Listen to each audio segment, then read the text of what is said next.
Roll call, President Small. Here. Vice President Gregory. Councilmember Penn. Here. Councilmember Carroll. Here. Councilmember Reynolds. Councilmember Daves. Here. Councilmember Jones. Here. Statement of rules. And good morning, everyone. Good morning. It's good to see everyone this morning. Welcome to our September 20th, 2022 meeting. At this meeting, we do have rules. At this time, I ask if anyone has any type of electronic device, please at this time put on the off or the vibrator position.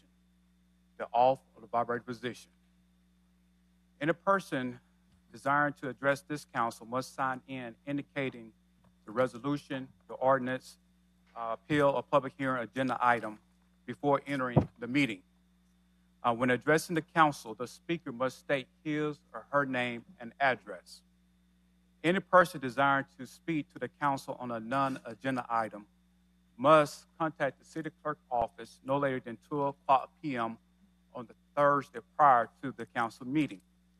The subject that he or she wishes to address the council must be identified and pertain to the city of Mobile business.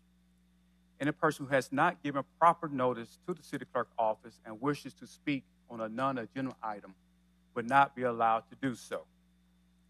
Each speaker is allowed 3 minutes to address the council. A bell will sound to indicate the end of 2 minutes.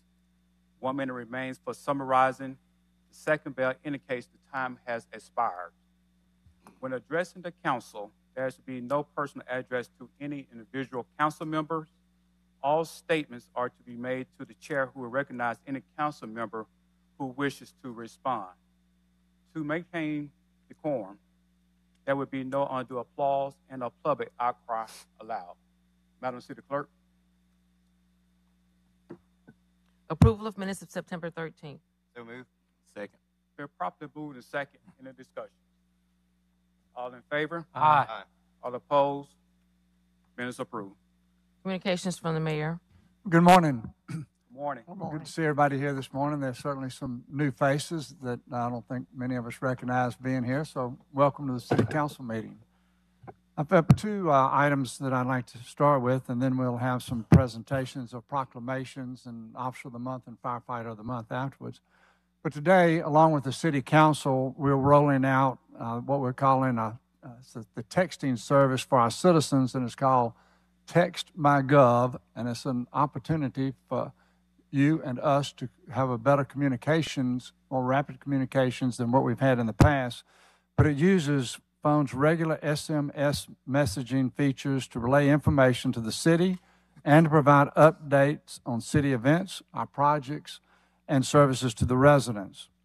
Using smart texting technology, TextMyGov can recognize keywords and provide Mobilians with information about the service, department, or event that they need to know more about. Residents can also opt in for text updates about specific city projects and other areas of interest, such as city council districts. To see all the opt-in lists and to find out more about how to text the city with your question, you can visit cityofmobile.org. Go to cityofmobile.org, and there's a graphic on the home page, and you can click that to start working your way through, finding out what are the things that may be of interest to you. We hope that you'll use it because it should be able to answer many of your questions in a more expeditious manner than what you maybe typically are used to, and also getting messages to us. It was 1 year ago today that we actually, I will say, celebrated the homecoming of Lavon Manzi when he passed away after many years of public service. Being grounded in his faith, Reverend Manzi was driven to be a peacemaker. While his focus was on serving his constituents, his heart was really for moving the city of Mobile forward. It was Lavon's childhood dream to be a city councilman in his hometown, a dream that he fulfilled as a truly dedicated public servant to this city, and one which we dearly appreciate for which we dearly appreciate. Though he is taken from us early, Lavon accomplished more than many will accomplish in a longer lifetime. He was reading at the age of 3.5, preaching at the age of 19, and later serving the city, Mobile County Public School System and the the city of Mobile as a city councilor and was elected by his colleagues as the president of the city council. I would say that he was the first councilor to sponsor Uber. He set the tone for the revitalization of St. Louis Street, and he led the way for the rehabilitation of Barton Academy when he was on the school board. He has a tremendously supported family, and some of whom here today, but he's left behind a legacy as a man of faith and a compassionate unifier. So to Lavon's family, we have not forgotten him. And for the citizens, we won't forget him. So thank you very much for that service. The proclamation today, the first one has to do with Mercy Day. And I would ask Catherine Overton if she could come to the podium and bring her guest with her. And Catherine, after I read this, or Ms. Overton, after I read this, you're welcome to introduce those who are with you, and we're glad for you to make some remarks if you're so inclined.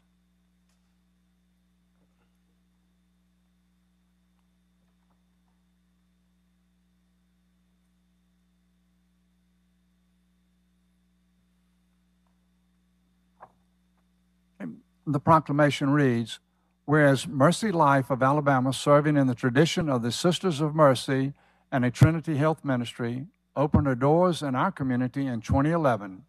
This holistic, community-based model of care and the only PACE program in the state supports our elders to remain in their homes. And whereas Mercy Day signifies the opening of the first House of Mercy, September 24th, 1827 in Dublin, Ireland, started by Catherine McAuley, foundress of the Sisters of Mercy. The Sisters of Mercy came to Mobile in 1884 to provide education and health care to our community. And whereas Mercy Life of Alabama's commitment to provide compassionate care to elders in our community aids in keeping them and their families with them and demonstrates an important mission. Now, therefore, I, William S. Stimson, the 108th Mayor of the City of Mobile, do hereby proclaim September 24th, 2022 as Mercy Day in the City of Mobile. Congratulations.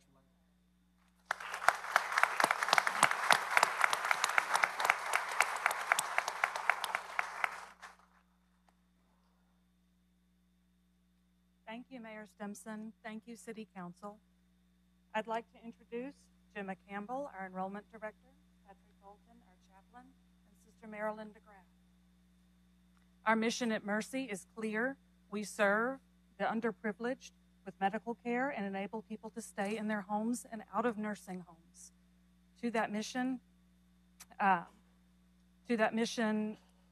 we seek out additional people that we can help. We are here to help, to love, and serve our community. And we thank you so much for your support and recognition of our mission. Thank you. Thank you. Mr. President? Mr. Penn? Yeah, congratulations. Mercy Life is in the great District 1. I had the opportunity to tour, and they are doing so many amazing things for our community as well as the City of Mobile. So thank you for your service.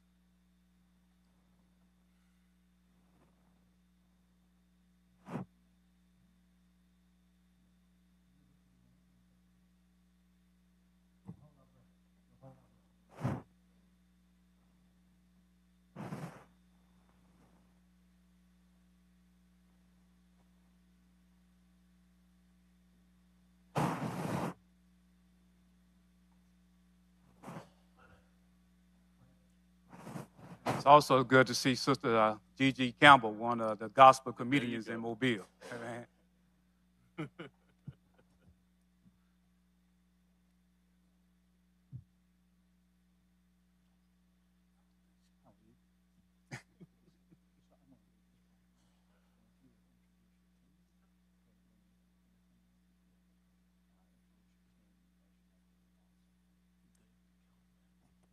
So the next proclamation has to do with Hispanic Heritage Month, and I'm joined at the podium by Lady Javier Farrell, and she'll introduce her team in just a moment when she makes her remarks. But the proclamation reads, in 1519, Admiral Alonso Alvarez de Pineda was sent on an expedition by the King of Spain, Charles I, and the governor of Jamaica to explore the Gulf of Mexico. Admiral Pineda sailed into the newly discovered Mobile Bay and named it Bahia del Espiritu Santo, the Bay of the Holy Spirit. And whereas we take the opportunity to honor all Americans of Hispanic descent and acknowledge their past and ongoing contributions to the success and growth of our nation, the city of Mobile, and our region of the Gulf Coast. And whereas Americans observe National Hispanic Heritage Month by celebrating the histories, the cultures, and contributions of American citizens whose ancestors came from Spain, Mexico, the Caribbean, Central and South America, and whereas we congratulate and thank the Hispanic American Business Association of the Gulf Coast, a nonprofit organization that was founded 14 years ago and has served the business community, the workforce, and the economic development growth of our community, and has done numerous social services and assistance programs. Now, therefore, I, William S. Stimson, the 108th Mayor of the City of Mobile, do hereby proclaim September 15th through October 15th, 2022, as Hispanic Heritage Month in the City of Mobile. Congratulations.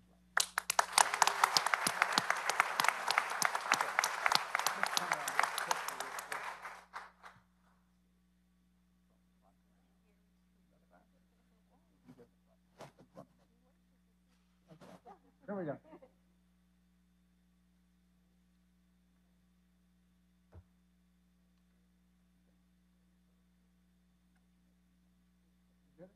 Got one more? Thank you.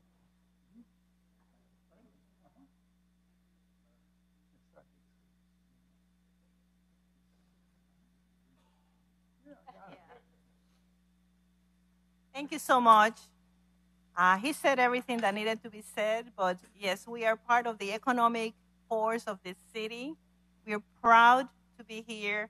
We had, like we call our good gringos with our group because we have adopted gringos in our organization. It's a Hispanic American Business Association. And we also come to invite everybody. And we belong to all your districts. We are everywhere in the city. We want to invite everybody to the Hispanic Mobile Latin Fest. It's going to be October the 14th as part of Art Walk. Last year, with Art Walk and other activities downtown, we had 20,000 people in the downtown area. This year is going to be bigger. It's October 14th, Friday night. It's the whole day from 4:30 to 10 o'clock. Music, food, color, and companionship. We want to integrate our society. So we're here as part of the community. Thank you so much. Thank you.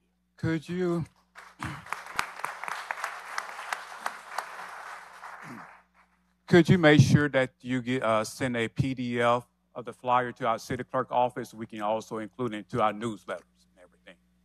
Thank you. So next, I'll ask Chief Lamy to introduce the Firefighter of the Month.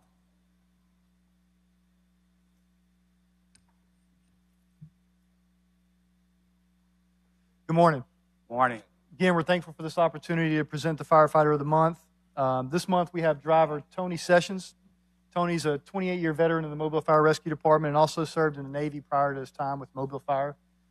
He's currently assigned the Community Risk Reduction Division, which handles inspections in one of the busiest districts in the city.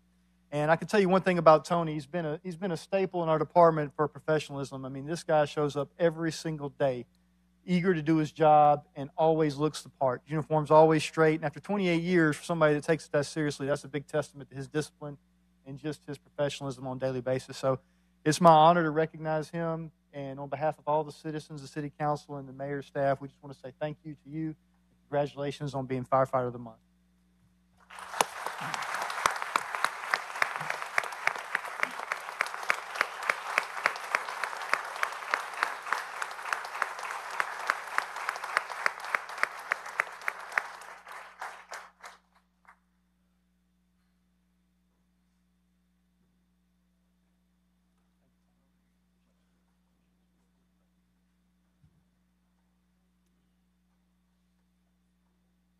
And at this time, I'd call upon Chief Prine to introduce the Officer of the Month.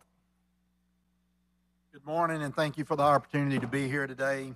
This is Officer Jahaven Williams. He's a 2-year, now a veteran of the Mobile Police Department, and he's currently assigned to patrol in the 3rd Precinct. He is an exceptional officer. He has a great attitude. He serviced over 130 combined calls for service for the month of August, made 13 felony arrests, 28 misdemeanor arrests.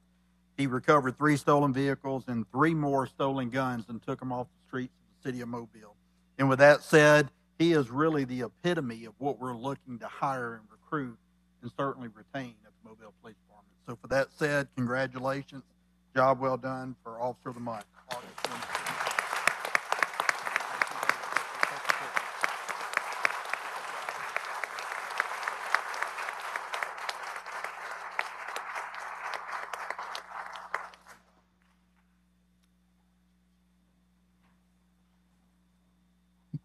Prior to coming to the city council meeting, I had an opportunity to visit with Officer Williams in my office, and I asked him, I said, what caused you to want to be a policeman? And he told me that at a young age that he had somewhat misbehaved, and his grandmother had called a local policeman to come by and visit with him. And he said that at that time, that policeman explained to me, you know, the pathway that I was on and another possible pathway. But it was that officer who took the time to invest in that young man who today is our Officer of the Month. And for me, the message is that every day we have an opportunity to invest in somebody to try to make sure that they get on the correct pathway going forward. And as we continue to do that, we'll continue to have outstanding policemen. And so I'm grateful for that policeman that invested in him. So thank y'all for what you do. And that would complete my remarks. Thank you, Mr. Mayor. Madam Clerk. Councilman Jones.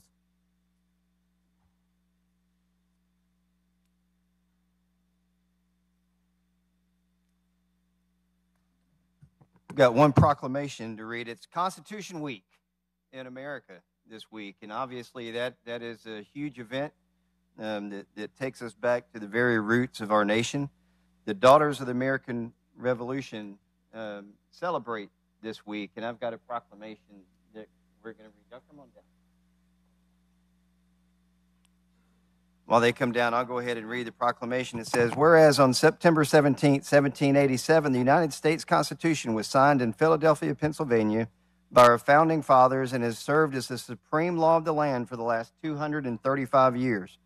And whereas the Constitution, along with the Bill of Rights and their amendments, define our government and guarantee our rights, and whereas on October the 11th, 1890, during a time marked by revival in patriotism and intent interest in the beginnings of the United States, the National Society Daughters of the American Revolution was founded.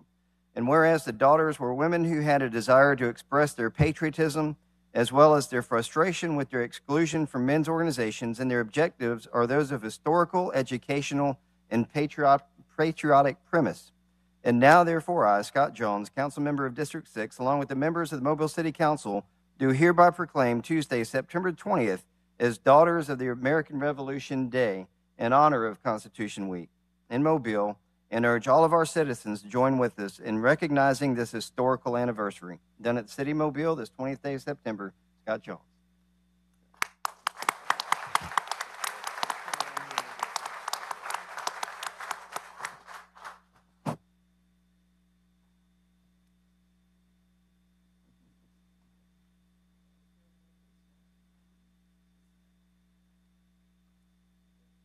Thank you so much. Do you want to say a few comments?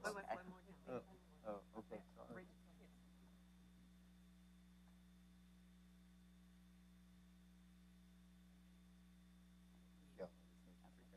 Yeah, absolutely. On behalf of the Richards DAR House and the Mobile Regents Council, I would like to accept this proclamation and thank you very much for giving it to us. This is the 235th anniversary of our Constitution, which is the law of our land. We have celebrated it since 1956, August the 2nd, 1956. President Dwight D. Eisenhower proclaim the week of September the 17th as Constitution Week. Thank you very much.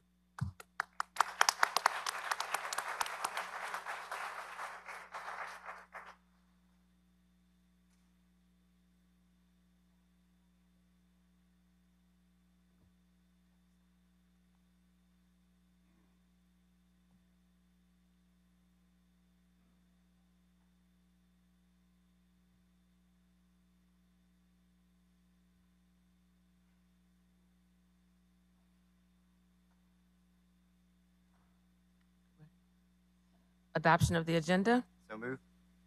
Second. Been properly moved in second. In the discussion. All in favor? Aye. All opposed? Agenda is adopted. Appeals, we have requests for waiver of the noise ordinance on October 1st on Government Street, October 6th in Cathedral Square, November 5th on Government Street, December 4th in Cooper Riverside Park, and February 19th on Dolphin Street. So moved. Second. Been properly moved in second. In the discussion. All in favor? Aye. All opposed? Appeal passes. Public hearings. Today is a public hearing to consider approval of a certificate of public convenience and necessity to Medvac, Alabama, to operate an ambulance service. This opened up the public hearing for this particular said item. Is anyone present that would like to address this council? You may do so by coming down to the podium and stating your name and your address.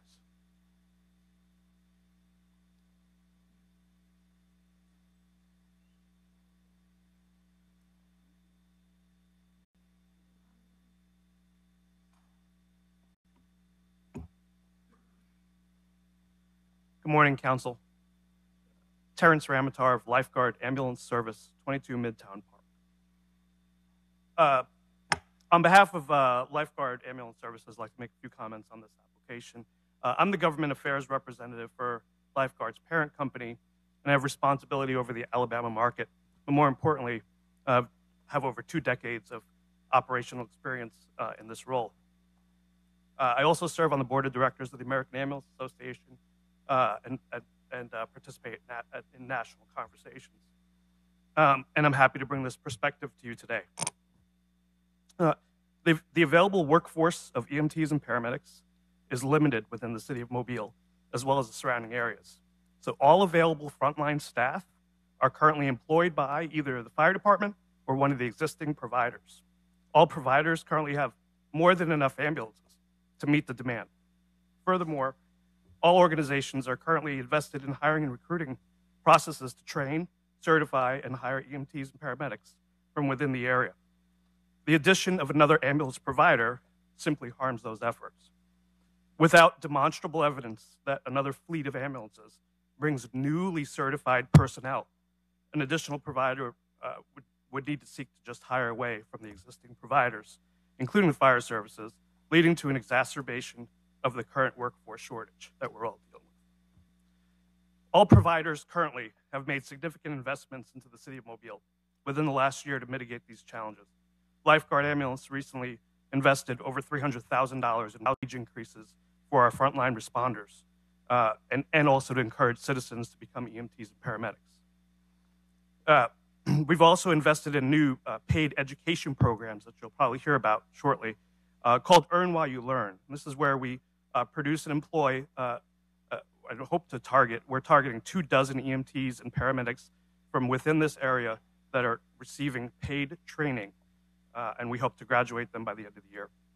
So those individuals, just to be clear, are being provided full-time employment while sitting in these classes. These are efforts that are underway as a result of recovering from the pandemic.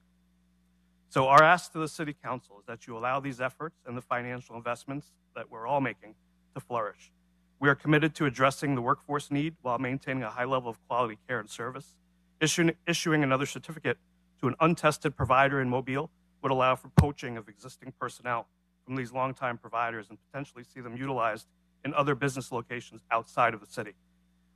We know from evidence in the application before you that the prospective provider, while perhaps well-meaning in this endeavor, has already operated in direct violation of the Mobile City Ordinance governing EMS services.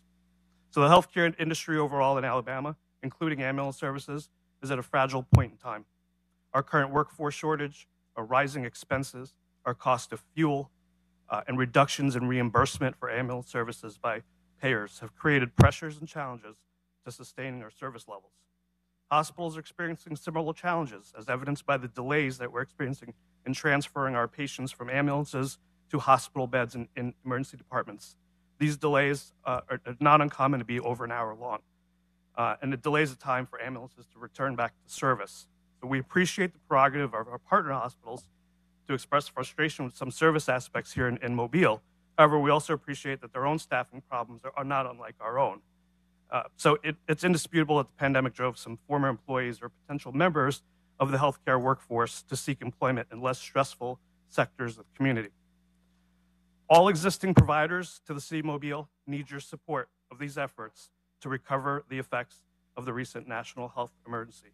We ask that you protect our investments. We ask that you protect our efforts to continue to develop this workforce. It's a unique situation, and we ask that you not vote to approve any other EMS providers during this recovery period. To do so would actually be a detriment to solving the problems we're facing in this market. And we appreciate your consideration of the position and continued support of all of our frontline responders and the employees that work within the city of Mobile. Thank you very much. Any questions from the council? Yes, sir, Mr. President. Mr. Reynolds? How will this be, by approving this certificate of public convenience, be a detriment not just to your business or your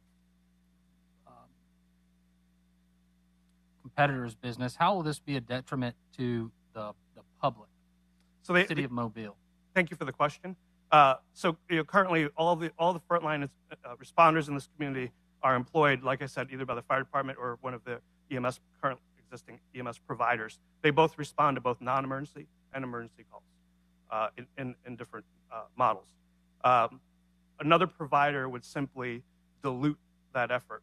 It would simply hire away those employees and make it more difficult for any provider to service the hospital and 911 system. We're also very committed to making sure we have ambulances that are available for emergency calls as a priority. So by hiring those away and adding another provider, we're afraid that there'll be some impact to both the 911 system, but mostly the overall model. Also, how many current ambulance providers are there? Are there just two? There are two providers that work closely with the City of Mobile Fire Department. Mr. President, Mr. Penn? you said hire away. So usually when someone is hiring away, people have complaints. They leave them for certain reasons or finance. Is there any issues that you feel that a new provider will come and be able to hire your staff away? Yeah, I mean, if they're not bringing our position, if they're not bringing in newly certified personnel that don't exist anymore into the city of Mobile, they're going to simply hire away from the existing providers. What happens at that point is we have a system of, especially on the 911 side, where we rotate ambulance services through. It makes those ambulances less available. We all have ambulances. We have metal. We are looking for people. We are in an effort to develop more people within this community to be employed. But at this point, we are afraid that poaching of employees would actually weaken everyone else. In addition to that, we're in tough economic times. All of us are facing increases, like I said, in fuel. We have decrease in reimbursement. We're fighting insurance providers and that sort of thing. So all of us are at a fragile point where we're trying to maintain our services. But we're making investments to do so. We're making investments in the city of Mobile. Like I've explained, we've brought the wages up for EMTs and paramedics in the city of Mobile and make it competitive with the surrounding areas to see if we can attract some more folks to come in to the county. But more importantly, what we're noticing, the better effort, the more fruitful effort is the investments that we've already been making. And we've been doing that in a teamwork fashion. We've been collaborating with all the other providers. So again, we don't think this is a time to invite more ambulance companies with metal. I think there'll be a time when we have enough people to go around. But right now, we're really concerned about our ability to continue to serve the 911 system and to serve the hospitals. You said the investment. You talked about a paid program. How does that work, and how often do you have this class? So I think they're on their second class now. Third class starts in the fall. So they're usually a couple-month period. We're trying to add more classes, but really what we're doing is recruiting from this community and finding folks to employ to put them through the school. Like I said, we're on track for 24 by the end of the year. So we've actually really accelerated those efforts because the economic environment, the workforce situation is not getting any better. So we're working harder. You said recruiting in the community. How do you recruit? Or any information that I can receive that I can share? Absolutely. Thank you. So we're working with colleges or community colleges, technical schools, workforce development programs, unemployment places. We're looking at every other source where these folks can come through. There are more stringent requirements to be a first responder. There's background checks, there's drug testing, and stuff that's a prerequisite for going into the class. So we are looking for those folks. We're looking for those folks who want to make a difference in their community. We're proud of the efforts that we've made during the pandemic as an EMS community across the country. And we want more folks to join in that effort and not be afraid that COVID would have an impact. We want them to be inspired by the heroic work of all our people. Can you send a PDF or anything, information that you have to our city clerk? Absolutely. So we'll be able we to share appreciate with that. All right, thank you. Mr. President, one more thing. Mr. Reynolds. Will the approval of this application affect your permanence or quality? Potentially, there's a likelihood. There's a finite volume of EMS transports or ambulance transports in this community. It's not like we can add hot dog stands and sell more hot dogs, right? So that volume is limited. That volume has a certain amount of revenue that comes with it, and that we work within those means. All right, we are currently not subsidized by any service, so we operate off of the revenue we can generate off the insurance companies, Medicaid, Medicare, and that's fixed as well. So we've got to operate within those confines. Like I said, with the expenses that we've been, expense increases we've been experiencing in this inflationary period, that has made things very tough and very tight, as you can imagine. So our decision here in this community is that we're going to make those investments ahead of time, and we know that it'll pay off in the long run. We're just asking that those investments and the work that we've all been doing as a team in the EMS community be protected. Thank you for your comments. Any other questions from this council? I do have a question. What other cities are you all located in besides in Mobile? Yeah, lifeguards in several other cities across Alabama. I can have the local person speak more to that. But we're also in other states, including Florida, Kentucky, Tennessee. So in other states, the size of Mobile, what's the number of EMS services is really located, companies located in the size of a city of Mobile? So the cities that work well are 1 to 2. Mostly what we're seeing in cities of this size is a contractual relationship with 1, maybe 2 providers as a backup, but we understand that any more than that. There are cities, I'll tell you, there are cities that have more providers than they actually need. What happens there is that no one hospital can rely on one company to service them. What happens there is even the 911 service becomes a little scattered and disorganized. So that's what we're seeing. So the cities of this size, I would say there's 1 to 2 providers at most. Maybe you'll see 3. Normally, with the size of the city of Mobile, those ambulance companies, approximately how many trucks do they usually have? Of this size, yes. Of this size city, we'll see. Look, it's a wide range, right? It depends on what the amount of hospitals in the city and the volume and the demographics. In Florida cities, we see more call volume in the same area. Size of Mobile, what's a good minimum number? I would say between your 2 companies, you should have roughly anywhere between 30 and 40. We're currently sitting with almost 24 ambulances, and I can't speak for the other company, but you'll see those numbers as well. Like I said, again, we've got excess ambulances that are sitting idle that we need to fill. That's 30 to 40 per company, or both? Total. City. Okay. Yeah. All right. Thank you so much. And understand of that number, we try to maintain a reserve fleet as we do in managing fleets. Right, about 25% of that should be unused because rotate them through for maintenance purposes. All right, thank you so much. Thank you. Is anyone else present in the audience that would like to address the council on this particular public hearing? You may do so by coming down to the podium, stating your name and your address. Good morning, Mr. Mayor, the councilman, and staff. My name is David Garman. I am with the Alabama Gulf EMS system, which is a contract for Alabama Public Health. There are 6 regions. Give us your address, please. Oh, I'm so sorry. 600 Clinic Drive here in Mobile, 36688. Thank you. That's on the campus, University of South Alabama. Thank you. In addition, I also sit with the Alabama Council of EMS, which is a council that works with the governor's office, with the legislators, as we are trying to work with rural health because of all the criticality and the fragile, literally business market we're having now. Many of these services are not even able to buy the essential equipment and the issues they need. So we're working with them as well through the council. But I've been asked here today to come and to speak with you about the overall systems issue. And the systems issue is, if this had been before COVID, I wouldn't even be here. You're just talking competition between services. Since COVID, the manpower issue is critical, not only locally, but regionally, state, nationally, and it's not going away.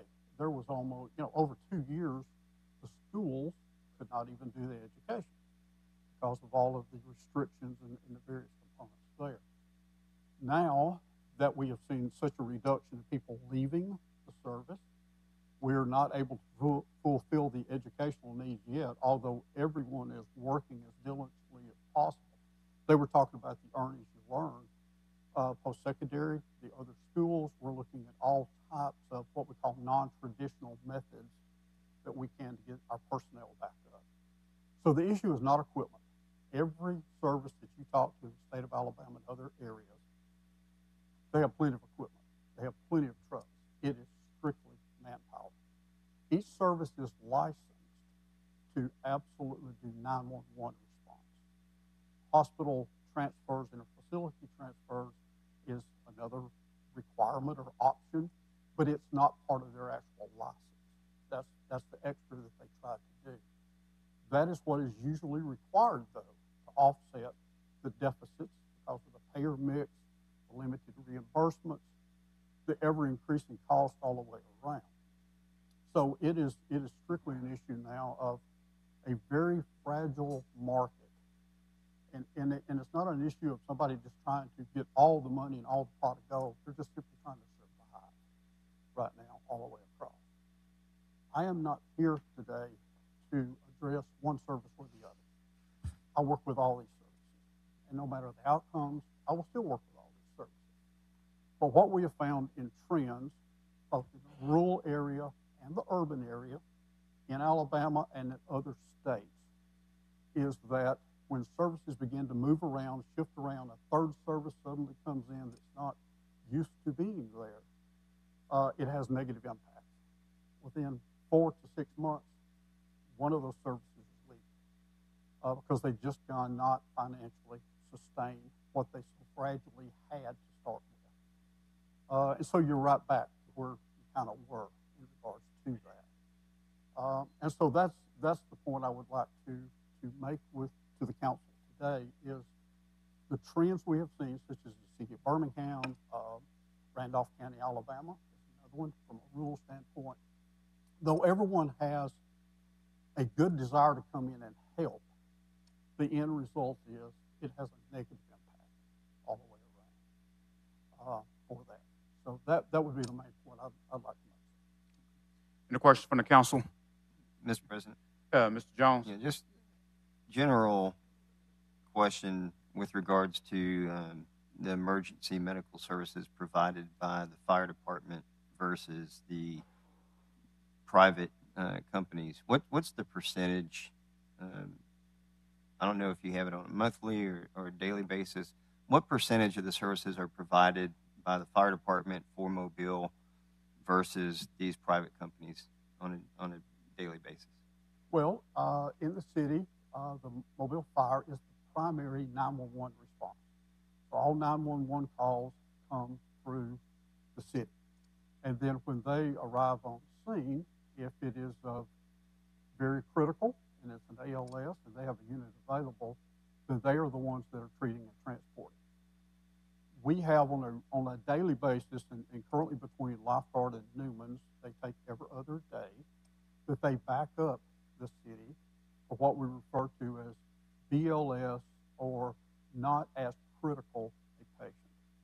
They're still a 911 patient, but they were not so critical that time was so important that they had to do the transport. Or also, if the city, and I believe City of Mobile has like 11 or 12 frontline trucks, if they're all available. But when they no longer are available, then we're having to look for the engines to respond, and then an ambulance there for the transport. I understand all of that, but that Yes. doesn't answer my question. Oh, I asked, what is the percentage that the fire department EMS serves on a daily basis for their calls, and then how many do they push out to a secondary provider, not fire department? Is it a 60-40 mix? Is it a 50-50 mix? Is it a 70-30 mix? I really don't have that answer, sir. That would be more of the fire service, the 911 center, and the fire service keeping the daily stats on that. That I am not aware of. Chief, do you by chance have that answer? Okay, thank you. And other council members? Just to follow up to that, Chief, is of those that you call, are there any that go unanswered because we don't have the units to pull those calls that you make?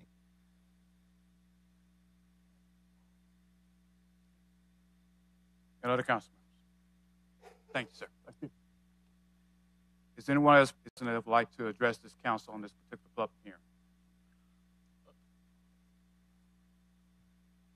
State your name and your address. Good morning, Council. My name is Chad Jones. The address is 22 Midtown Park West. I'm the Director of Operations for Global Medical Response, which has operations in 3 counties in South Alabama, air and ground, which is the lifeguard operations.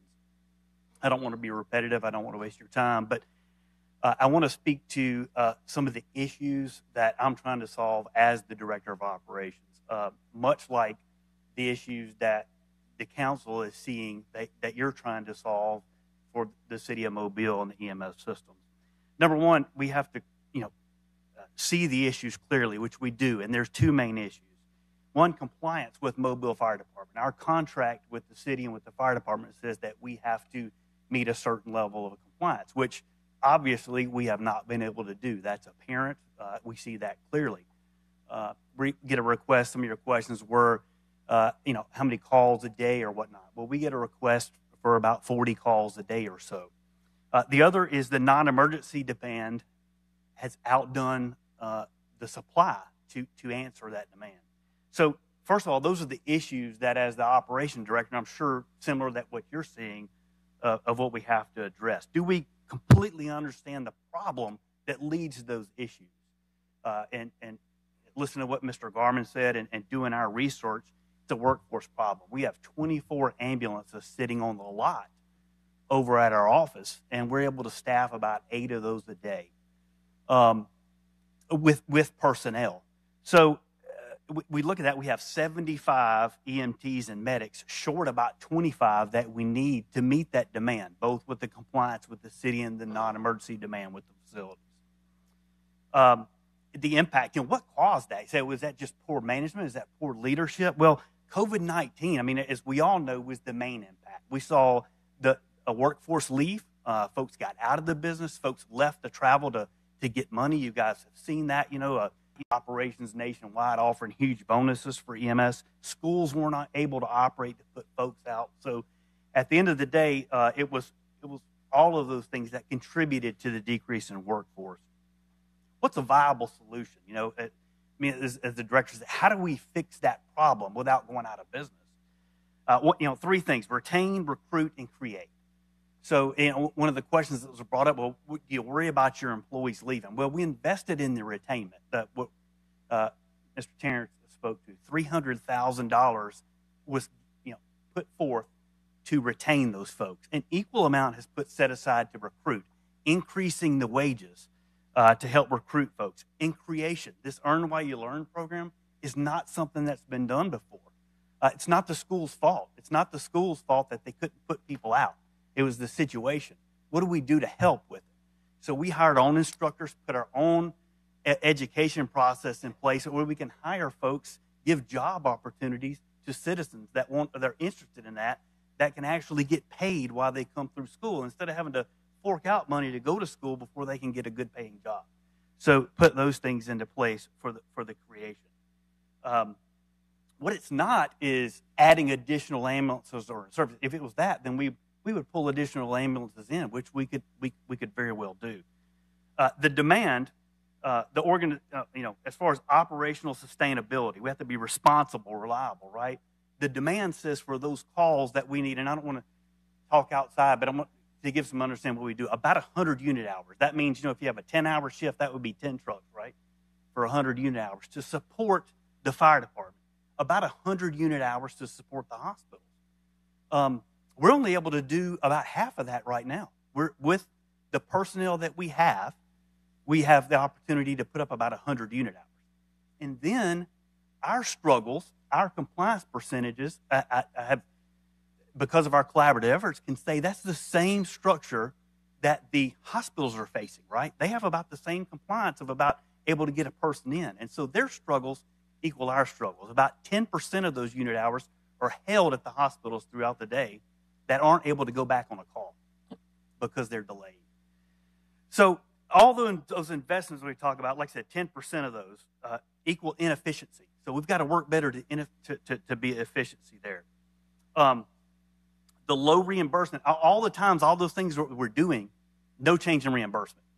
The only way to make actuarially sound, the business or EMS system sound, is the money per transport times transport.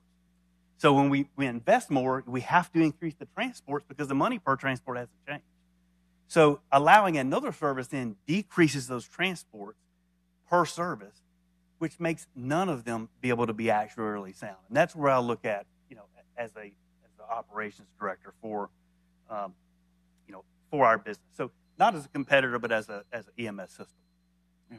All right. And a question from the council?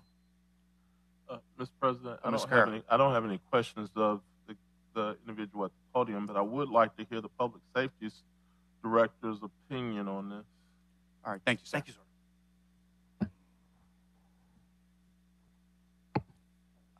To the council, Chief Laney has done an investigative report. I think he's provided to the city council, and I think he stated his position. Our position at this point is a neutral position.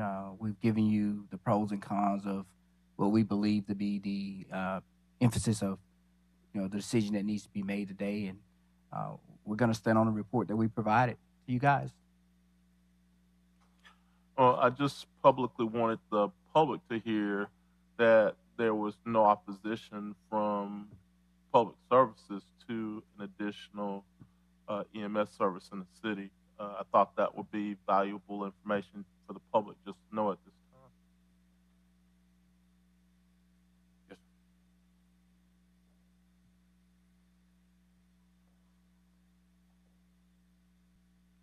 Good morning. President, council, mayor. I'm Kenny Newman, live at our 3500 Cottage Hill Road, Mobile, Alabama, 36609. I've retired from the Mobile Fire Department after 33 years. I am now the CEO of Newman's Medical Services. My family's been in the business for 83 years in Mobile. We have seen probably since the early 70s, about 18 ambulances companies come into the city of Mobile and leave. We're still here. We're providing for the citizens, have and always will. Your questions were, will more ambulances do the trick? Well, if that would do the trick, then give Chief Lamy another 5 trucks, because there's been days that he's gone without having services available. I think approximately 50 times that the Mobile Fire Department has not had ambulances available. There's daily with us. Since March of 2020, COVID hit. When COVID hit, the news media put a fear out there for COVID. Our older medics, nurses, and the hospitals all exited. They went home to be safe. We went from 125 employees down to 75. We've got probably 5 more than that now. It's, you're recruiting, you're paying overtime, you're raising your salaries, which is, as a private company, hard to do. Without having the money come in, we don't have tax base to fall back on or anything else. We have to deal with what we deal with. Medicare doesn't change their reimbursements. It's still the same as it was, 5, 6 years ago. It doesn't change. Our problem is personnel. In the Mobile County, there's approximately 853 licensed EMT paramedics in the city. That Mobile Fire Department has about 500 of them. Mobile County has some. The other fire stations, Saraland, Pritchard, Chickasaw, they have licensed EMTs or paramedics working for them. The hospitals, when they started losing nurses, they started pulling paramedics and EMTs out of our system into theirs to compensate for their lack of nurses.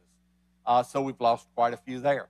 We're constantly losing them to both getting out of the EMS because they're still scared of COVID, going to better paying jobs at the hospitals or other doctor's offices, industry.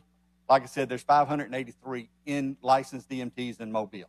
We have approximately 70, maybe 75. Mobile Fire Department has 500. Lifeguard, GMR, whatever, has approximately the same amount. They're not out there. If we could pull in that other 50, we've got the trucks. We've got probably 12 trucks that sit idle every day because we don't have the personnel to run them. The same with them. Like I said, we've been here for 83 years. We're the second oldest in the country as far as private family-owned ambulance services. It's been a hard time to get to this time in our life. My brothers and I, like I said, I was 33 years on Mobile Fire Department. I have 2 other brothers that are alive and one that passed away after he had 20 years on the Mobile Fire Department. We have been in EMS all our life. We know the conditions of what's going on. We know what it takes to operate. We know what is needed to take care of the citizens of Mobile. And we've been doing it. And it's come to the time to where it's hard. It's hard to go keep personnel when the hospitals are hiring them. It's hard to keep personnel when, you're running them to death trying to work overtime and make the calls so that you have trucks available. And they're just not the manpower. Now, this other company, if they're coming in, are they bringing their medics from Alaska or Jackson, where they have a contract up there? I don't know. But I don't think so because I know that I've had my people coming to me saying that they're trying to hire them. So all it's going to do is dilute the services here. And God forbid that AMR pulls out again. Because when they pull out, they're not going to leave their medics here. They're going to take them across the bay to Baldwin County or to several of their other locations because they're the world's largest. They got locations everywhere. I don't. I'm born and bred in Mobile, Alabama, and that's where our heart is and our service is. And I thank you for your time. Any questions from the council? All right. Thank you so much. Thank you. Is anyone else present that would like to address the council on this particular public hearing?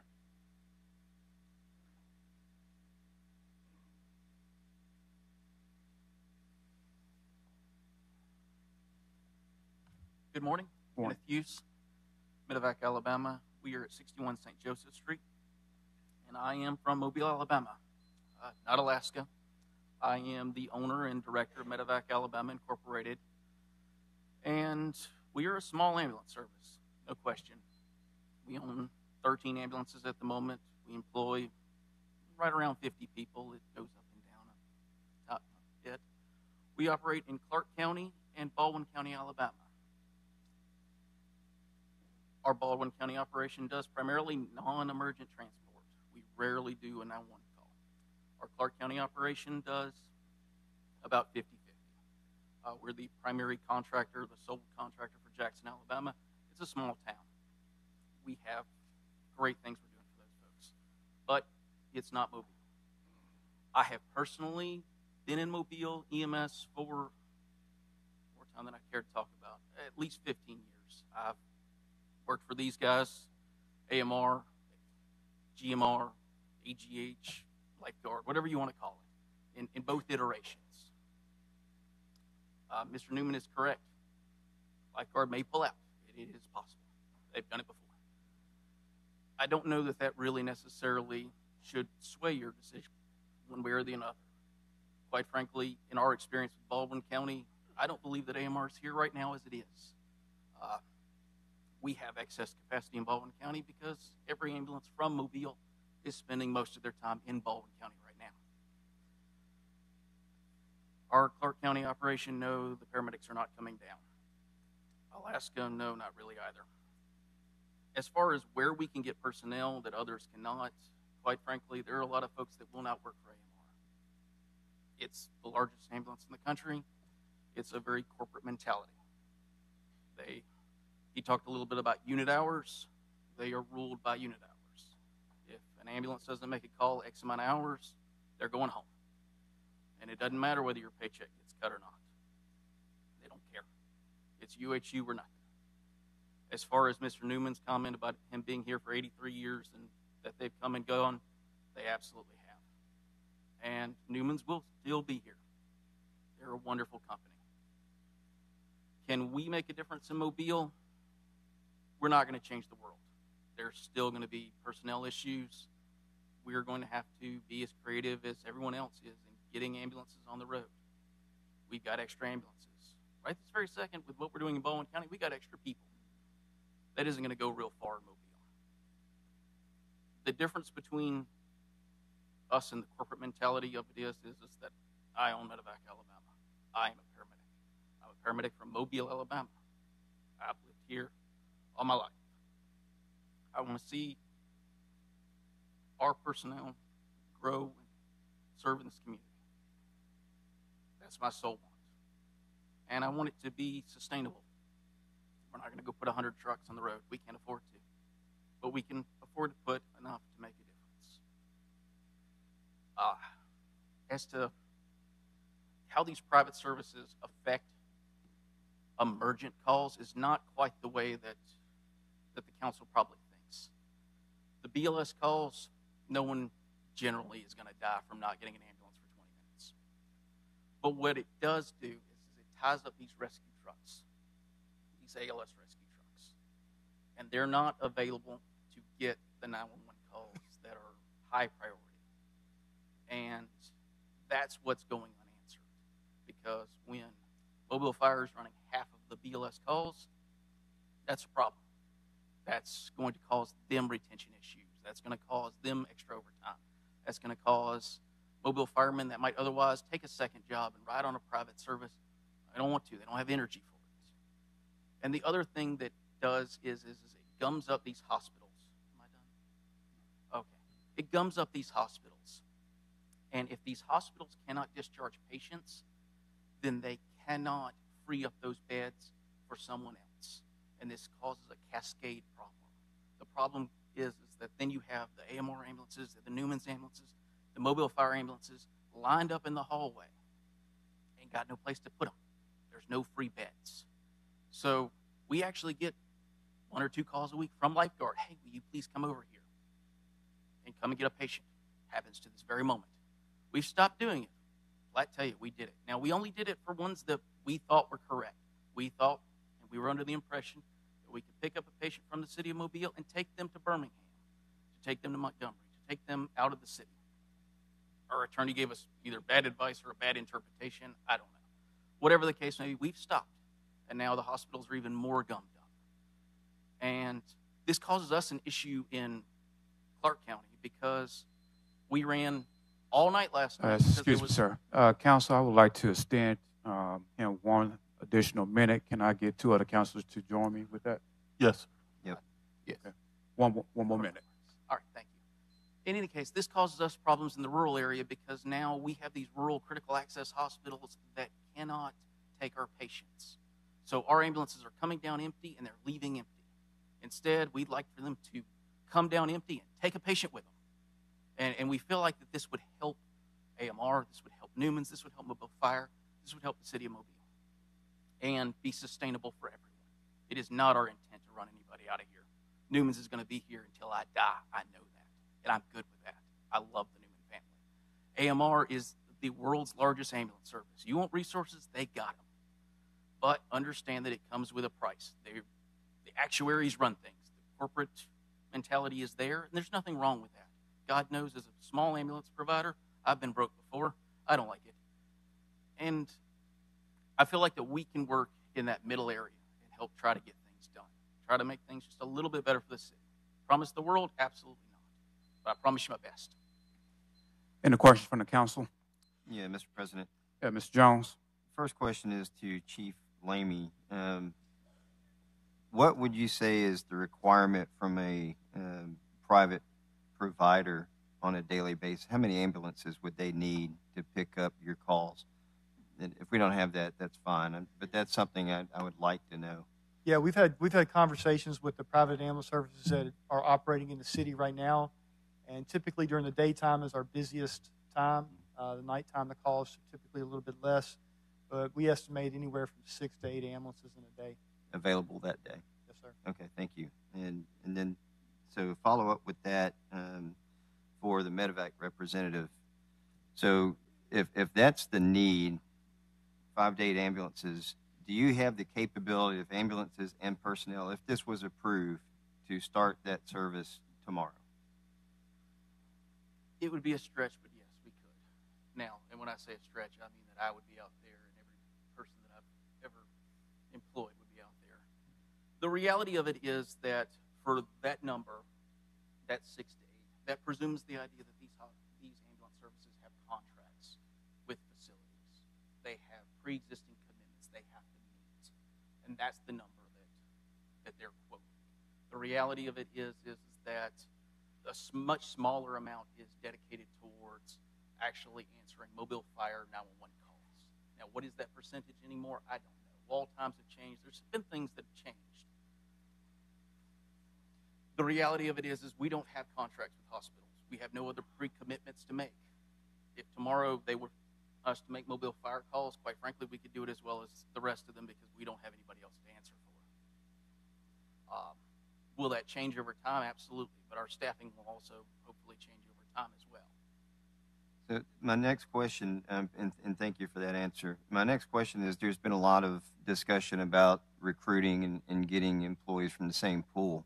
What's your response to that specifically? Where would you get your recruits from that you need to fill these jobs? There are employees that, again, won't work for either service. Employees that honestly are just tired. We believe that we can get some of them back in the field. We also are doing our own classes. We actually came out with our classes 9 months ago, long before anybody else in the area did. We've got 23 applicants in the latest pool. How many of them will actually finish? Can't tell you. Most of them don't. There are more EMTs out there. They just have to find the conditions that they're willing to work under. Any other council members? And you said currently you have 13 trucks, correct? Yes. And so with those 13 trucks, you are now between Clark County and Baldwin County, correct? Yes. So 2 of them are contractually obligated to be in Jackson. They're tied in. 2 of them are operate in Baldwin County. Honestly, one of them probably would do, and the rest of them are free and unencumbered. So really, we have 9 trucks probably in the Mobile County. The reality of it is we're not going to have the business for that in the beginning. I mean, everyone is presuming that the waves are going to come crashing in, and the reality of it is on Mobile Fire days, they very well will. We'll have to have every hand on deck. On the other 2 days, the reality of it is we're going to pick off what the other guys are leaving them waiting for, which is what people call us now for. Please come over here. Please come over here. You know, we've been waiting 9 hours. I have a stack from discharge planners, case managers, etc., talking about 8-hour delays on an ambulance. And I understand these are non-emergency transports. But where this coincides with emergencies is these are beds that we need to put people in. And if someone is still occupying it, the next person can't go in. Can I give this to members of the council? Let's pass it to our clerk. There's a copy. All right. Thank you so much. Thank you, sir. Is anyone else that's present who would like to address the council on this particular public hearing?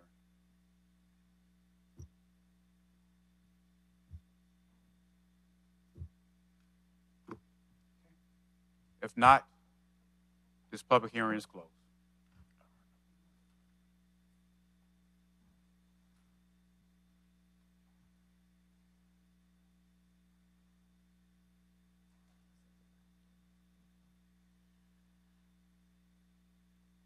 Public hearing to declare the structures at 2659 Reeves Street a public nuisance in order to demolish 122 Michael Donald Avenue, 562 Marcus Drive, public nuisance in order secured and demolished 5014 Perrin Road, a public nuisance in order it demolished. Also, the public hearing to fix the cost for demolition of structures at 1001 Barber Drive, 256 Clay Street, 1479 John H. Campbell Way, and 1712 Dog River Drive East. So moved. No. Public hearing. Oh, I'm sorry. Yeah. Is anyone present that would like to address the council on these particular said properties? You may do so by coming down to the podium and stating your name and your address. Is anyone present? If not, these particular public hearings closed. Presentation of petitions and other communications to the council. Women's Foundation of Alabama. Women Foundation of Alabama, anyone present?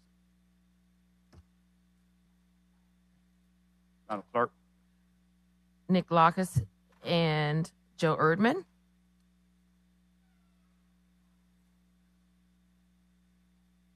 Good morning. Morning. Good to see you all. It's been a while since I've been down here. Brought with me our athletic director, Joel Erdman, today. As you know, I would never miss an opportunity to remind everybody that USA is the largest employer in the city of Mobile, with almost 9,000 employees and a $700 million payroll, which we're doing our part to help the city's sales tax. So we're glad to be here. But we've talked a lot about in the recent days how much the university does for this community. We've had briefings this year, and that goes all the way from the impact of nearly 14,000 students, but also 2 years in a row now, we've almost hit $100 million in uncompensated care at USA Health. So I'd also be remiss, and in that number also includes about 700,000 specific and free cancer care to Mobilians. So we appreciate, since we're in the midst of budget season, your support of USA Mitchell Cancer Institute.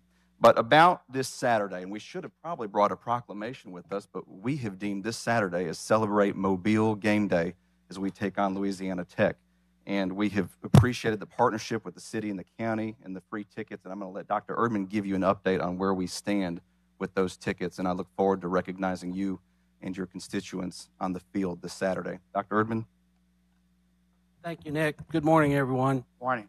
This past spring, when we were looking at our football schedule and decided on some programming associated with certain games, we decided very quickly that we needed to salute our city and our community and recognize our city and our community through something very special. And there came the concept of Celebrate Mobile. And when people inquire, why would we do that? There are several reasons that I'll highlight very quickly.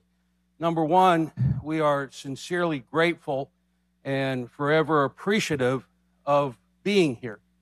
The benefit of recruiting student athletes and prospects nearby and far to the University of South Alabama in the same context as Mobile, Alabama. And so that benefits us, and we are grateful for that. Recruiting to the city of Mobile is an easy thing to do. The second is to recognize and salute the workers and employees and colleagues in the county of Mobile and the city of Mobile who serve us every day, and then to also provide an opportunity for constituents and the 7 city districts and the 3 county districts to come to Hancock Whitney Stadium and come to campus if they've never been or if it's been a while to come to campus. So to provide complimentary admission to constituents, to employees of the county and the city is something we're very proud to do. And believe me, for an AD to give free tickets out gets a little dicey once in a while. But in this very, very important occasion, it is well worth it. And we want to make sure we're demonstrating our appreciation for everybody here and everybody that you serve. So Saturday night, 6 o'clock, beat the Bulldogs. And the way I kind of look at it, it's not just South Alabama, Louisiana Tech. It's also Mobile and Ruston. So appreciate your all's support. Thank you. Thank you all so much. And we do thank you for your involvement, in the city of Mobile, especially with the citizens, inviting the citizens to come out to the football game, and looking forward to being with you all on Saturday also. Thank you. Mr. President. Mr. President. Mr. Jones, Yeah, if I and may, then first the of mayor. all, go Jags. I got on my Jag socks as an alum. I'm looking forward to this week. We almost pulled it out against UCLA last week. That put us on the map, made a lot of people raise their eyebrows about what we have. The product y'all are putting on the field is exceptional, but the product you're turning out from your universities is even more exceptional. We hear all the time about the labor shortage. We have the capability to grab a lot of those that y'all are putting out, and thanks to y'all for what y'all do for that. Thanks for doing this. I don't know if y'all seen the helmets in the past, but they've got the city skyline on the helmets many times. They do a heck of a job representing this city, and we need to do a better job of giving back and supporting you, and I say that all the time. But there's no reason, and this is a city of 187,000 people. That stadium's 25,000. Pack it out. Let's go, Mobile. Let's support our team. Go Jags. Mr. Mayor. Way to go, Councilman. You got me fired up. I would have to say this, that I know of no coach, and I give it to not just the athletic director, Joe, or yourself, but I know no coach that has put the skyline of the city on the team's helmet. And what we know about how he talks to his team about their responsibility as leaders and role models in this city, what they can, the impact they can have on our youth is really unprecedented. And so on behalf of all the city employees, really thank you for the opportunity to let our employees go to this game, and I sure hope that they take advantage of it. So thank you. You're welcome. Thank you. Mr. President. Mr. Carroll. Just a quick commercial to the people in the city of Mobile. We have not passed the date for free tickets yet. If you live in District 2, or if you even don't live in District 2, you can access my Facebook page, my Twitter page, my Instagram page, my newsletter, also our group texts that come from councilmen at District 2 that go out. There is a link for you to log on, use that code, and obtain 8 tickets. And that is 8 tickets, free tickets to your group. Again, my Instagram page, my Facebook page, my Twitter account, our text messages. If you want tickets to this game, they are available. Mr. President. Mr. Penn. Thank you, Mr. President. Nick, Dr. Ehrman, I want to thank y'all so much. I actually shared it on my councilwoman page, and I think it was probably the most shared post I had this whole year. South Alabama is just so amazing to our community and city. Of course, we have the hospital right there in District 1. With my involvement with the Boys and Girls Club, the volleyball team comes over and work with our kids. So y'all are hands-on. And so I got my red watch, got my red bracelet, I got red shoes on and the red bow tie. Go Jags. I thought you were trying to be a Kappa. Mr. President, I'd be remiss if I didn't tell you right now, we are hovering it right at 3,500 tickets claimed. And Councilman Penn is leading the charge over Councilman Jones, just to buy about 20 tickets for about 740 from your district and 720 from District 6. So like Mr. Carroll said, we still have a few days left to claim those free tickets, so y'all get on it. All I do is win. Thank you all. Thank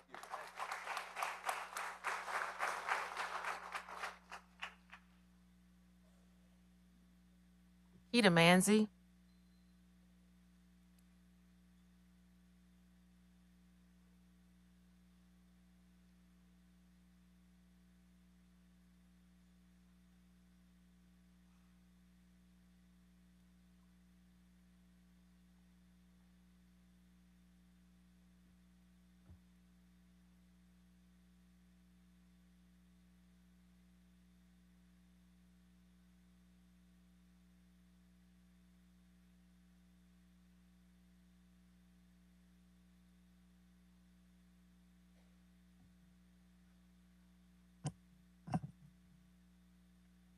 Hello. My name is Jaquita Nicole Manzi Jones. My address is 554 Selma Street, Mobile, Alabama 36603. To the Mayor, Sandy Stimson, Councilman President Small, and all that stand before me today, thank you for this moment. Exactly 1 year and 1 day, we lost a jewel, not only to the Manzi family, but the city of Mobile. My reason for speaking here today is to honor the memory of my brother, Lavon Charles Manzi. Lavon is and was truly one of a kind. He was strong, intelligent, bold, witty, and a loving young man. His charisma, attention to detail, and his special way of personalizing every situation and everyone is unmatched. His care for his family, his church family, and the citizens of District 2 has left a mark on many lives that will last forever. As his kidney donor and sister, there's not a day that goes by that he's not thought of. Every phone call, every hug from many does not go unnoticed. We want to honor a son, brother, friend, and pastor. But most of all, Lavon was a true servant of the people. He was a man above and ahead of his time. For a short life of 38 years, Lavon made history in his own right. The first Black president of the Mobile School Board, the second Black president of this great city council. Lavon's work and accomplishments continue to shine in Mobile and District 2, even after his passing. Being a part of millions for the major community improvements, roads, streets, sidewalks, parks, and much more that I know he's proud of. As you drive down Broad Street, just think of Lavon. He had a great plans in mind, a heart for District 2 and of Mobile. He did not allow his sickness to stop him from doing the job he was called by God to do and was elected to do. He loved the citizens of District 2 and Mobile County. Even in a wheelchair, Lavon still stood tall. The Manzi family also wants to thank openly Mayor Sandy Simpson, Chief of Staff, Mr. Jim Barber, Public Safety Director, Mr. Lawrence Baptiste, Mobile Police Department, Fire and Ambulance, and Smalls Mortuary. It was a beautiful send-off that was fit for a king. England and Queen Elizabeth had nothing on the city of Mobile. Where we stand as a strong family unit, the Manzi family plans to continue the spirit of giving. Excuse me 1 minute, Ms. Jones. Council, I would like to extend Ms. Jones 1 more minute. Can I get 2 people to join me? Yes. Thank you. 1 more minute. The Manzi family, thank you for this time to honor a true servant. Lavon, you are truly missed, and you have really left some big shoes to fill. Thank you. I would like to say, Ms. Jones, thank you for coming down. Lavon, everything that you said about him is very true. All 100%. I miss him dearly. I miss him fussing and arguing with this man to my right all the time. They used to keep the ninth floor alive. there was talks about with the old council when he had demise. It was right before we got ready to change this council over. Correct. And the old council had wanted to recognize and do something for Lavon because, again, we have 4 new council members up here that really did not work with Lavon. Right. So before we had the old council, we wanted to do something and recognize Lavon. And, one thing that we could have done quickly, last year was to name Lafayette Heights Park, after Lavon. But I know that some of the family had some issues, naming that park after him because of some condition. I think someone ran across the steps and hit the steps and busted the steps. And because of labor, the city was slow in responding to fixing those steps. But the mayor and I do know would not mind doing something to recognize Lavon. Also, I can speak on behalf of myself. My office would not mind doing something, to recognize and keep Lavon, alive.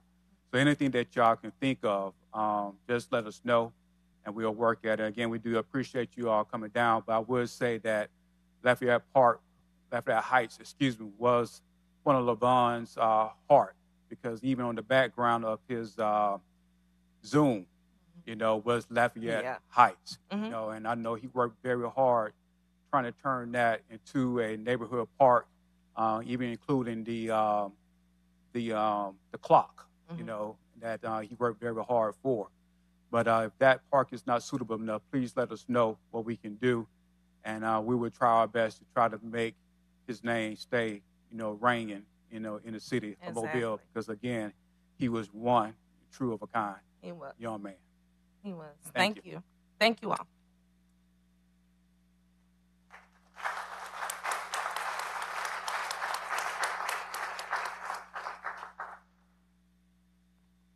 Dr. Sandra Parker.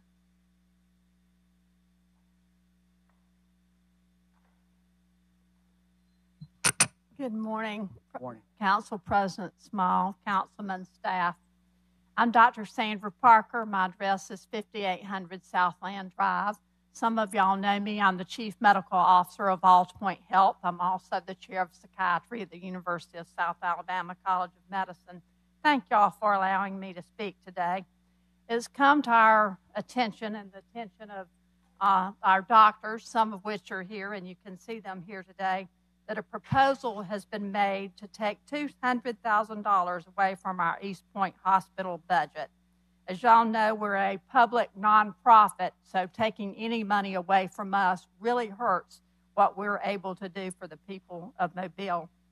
The physicians of Alls Point are here to show our support for our patients, the severely mentally ill people of Baldwin County. In 2005, when all the psychiatric units and hospitals closed in the Mobile area, the Mobile County Commission and City Council asked Alls Point to open East Point to care for the involuntarily committed patients and also voluntary patients. At that time, the city gave us $1.1 million. This was later reduced to $600,000 in 2016, and now we're looking at y'all taking away another $200,000. The vast majority of our patients at East Point Hospital, and indeed throughout our extensive continuum of care, are indigent and have no payer source.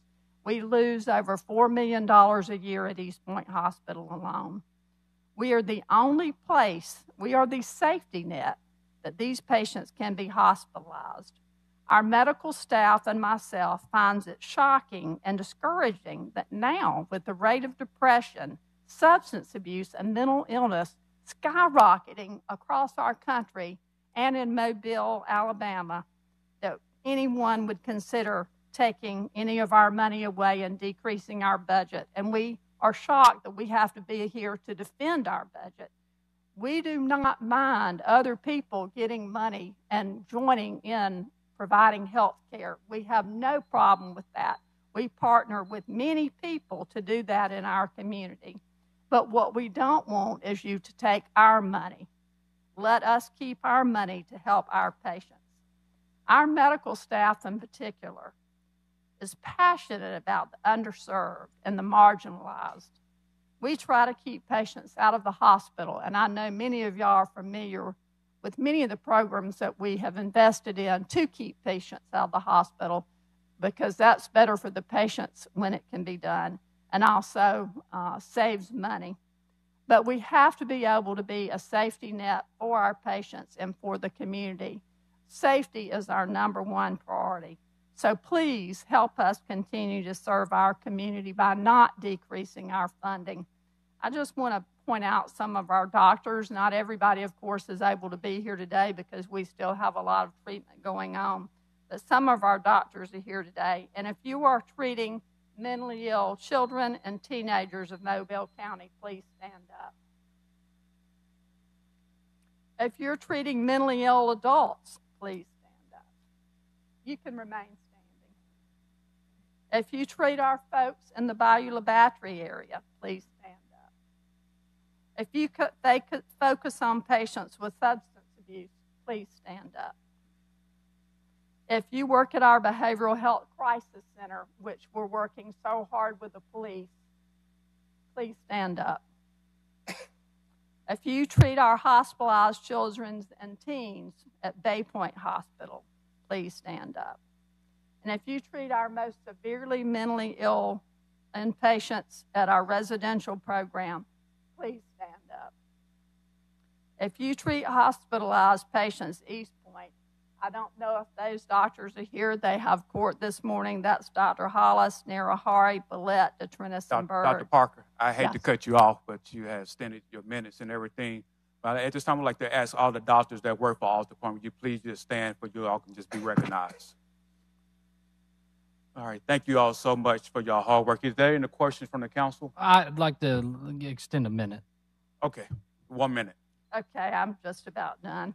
I just want to say, and thank you for that, I just want to say that these professionals are all doing what y'all asked them to do. And we're not only doing what y'all have asked us to do, but because we are so passionate about the population we serve, anybody can treat people with money. We want to treat people that have serious mentally illness and who do not have resources, and that's what our passion is.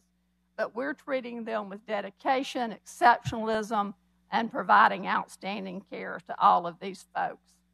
Y'all may not know this. We're required by some of our the things we go by to do satisfaction surveys, and we have a 96% satisfaction survey or better from our patients. So we don't take perfect care of everyone, but we take great care of almost all people, and we're very proud of that, and I thank y'all today.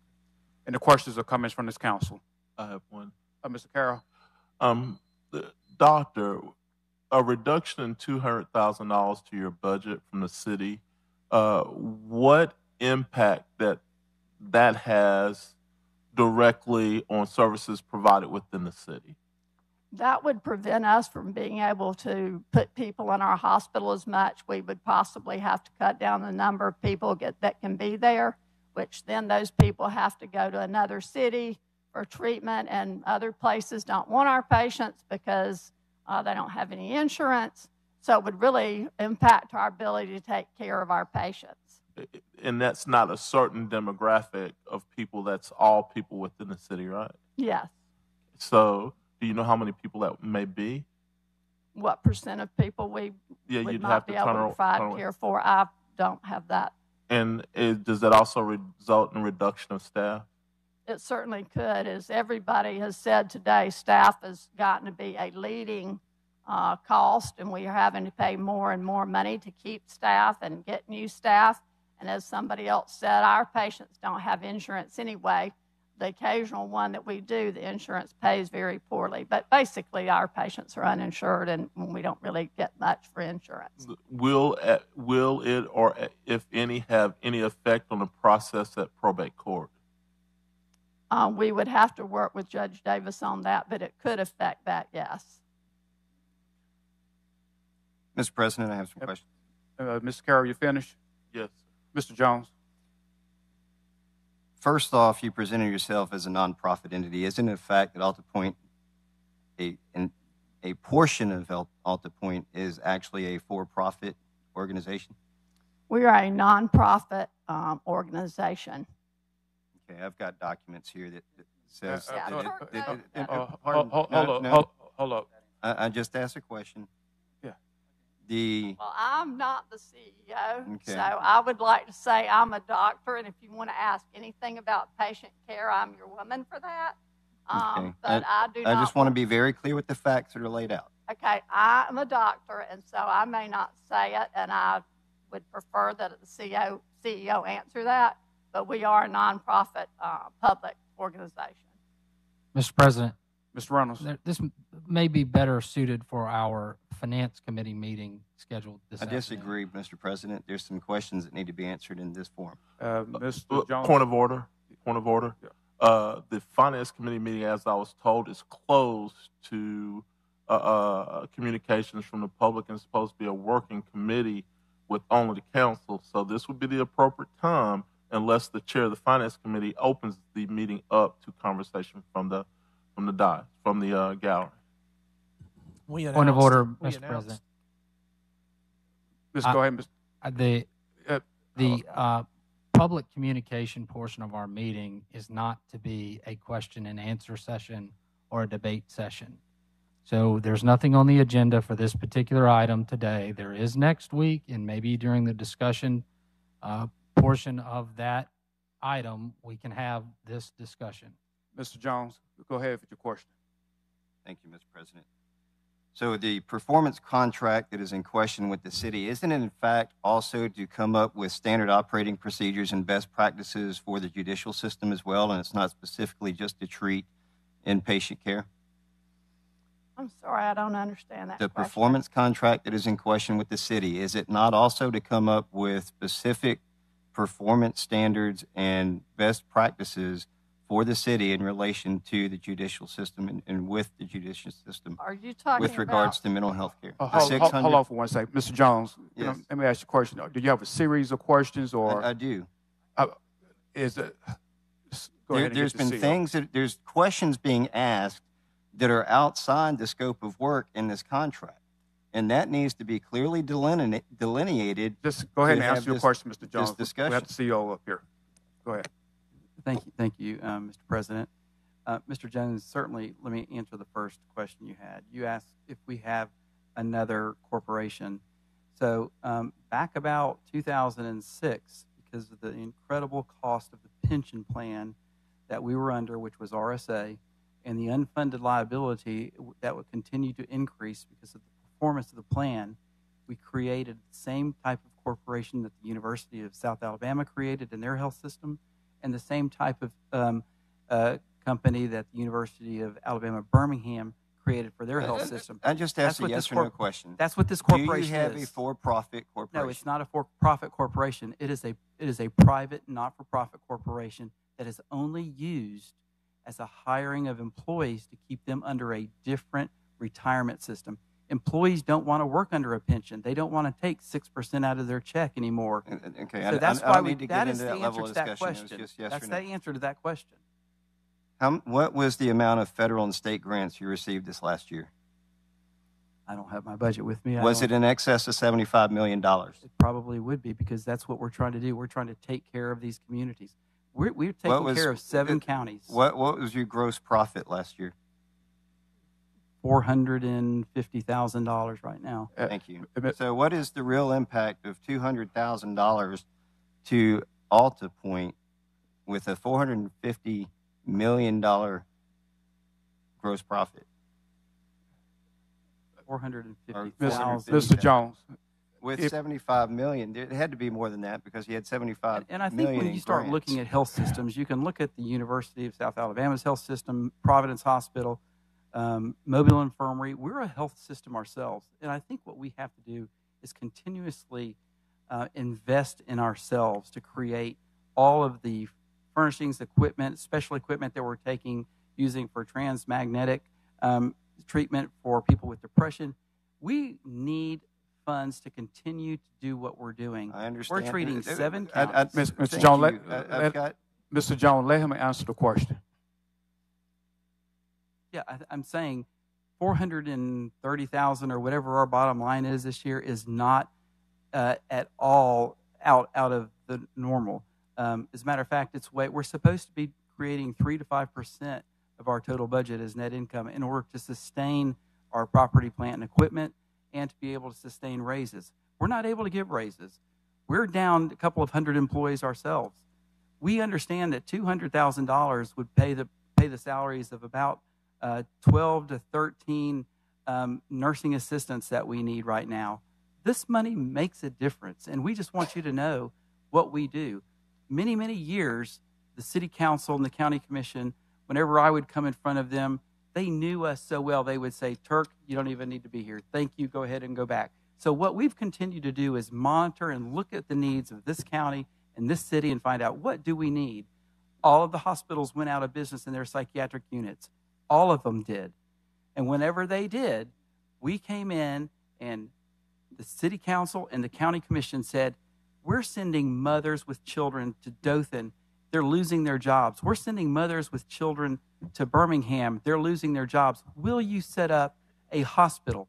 Mental health centers don't set up hospitals by nature, but we answered that call to set up Bay Point Hospital in 2002 to 2004. These are the kind of things that you asked us to do. And this money that you are appropriating to us today, when you said, was this money used for best practices? It's exactly what it was for. It was for us to put services for the probate court of Mobile County, which serves the city, and the county and the city were sharing that responsibility to have an inpatient hospital, because nobody would do that.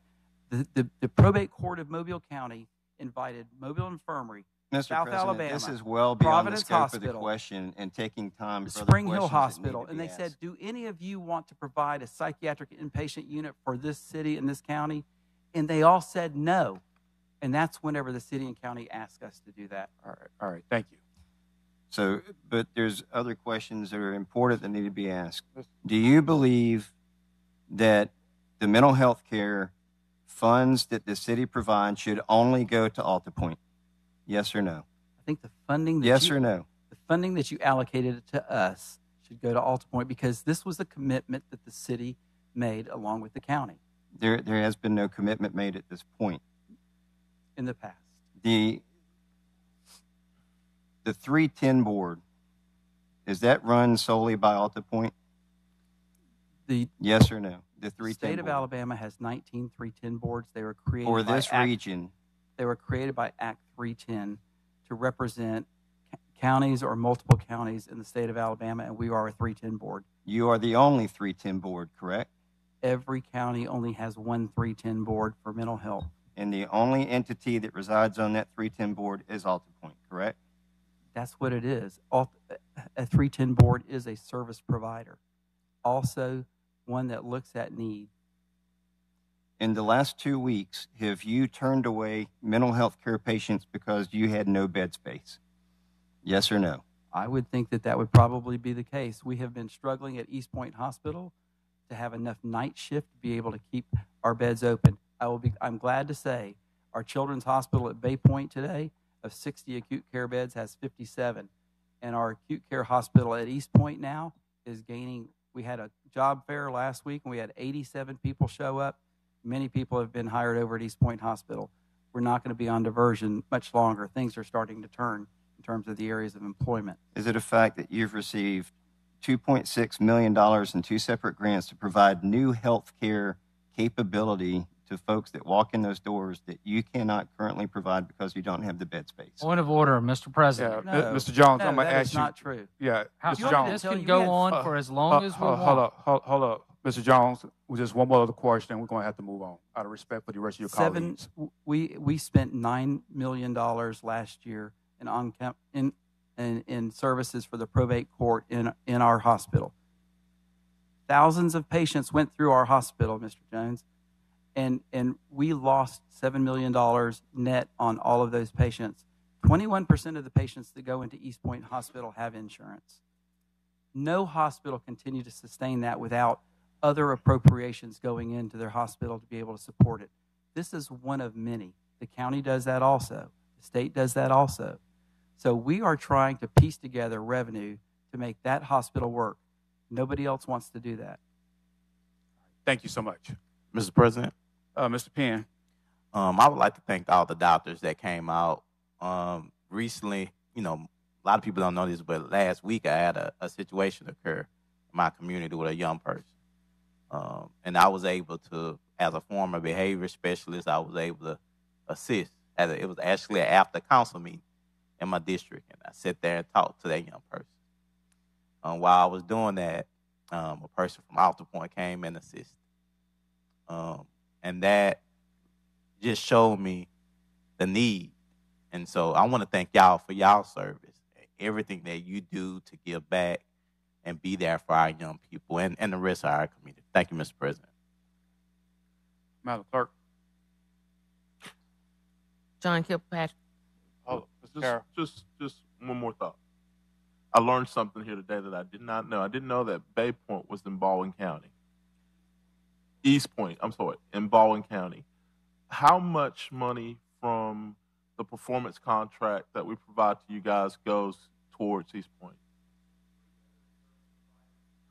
I can't. The city has looked at us to say, back in the early 2000s, we have a lot of little providers coming to the city, and every year they come back and asking for different funds. We are going to provide, we want you to allocate money to the Drug Education Council, to the survivors of mentally ill, and to the LARSH intellectual disability programs. We're going to allocate money to them, and we want to go ahead and put that in your appropriation, and we pass that directly to them 100%. Was that around 2005 or 2006? Yes, it was. In 2005, I came onto the council and challenged Alta Point's distribution. I think it was $600,000. I was told by the administration then that the allocation was mandatory based on a request.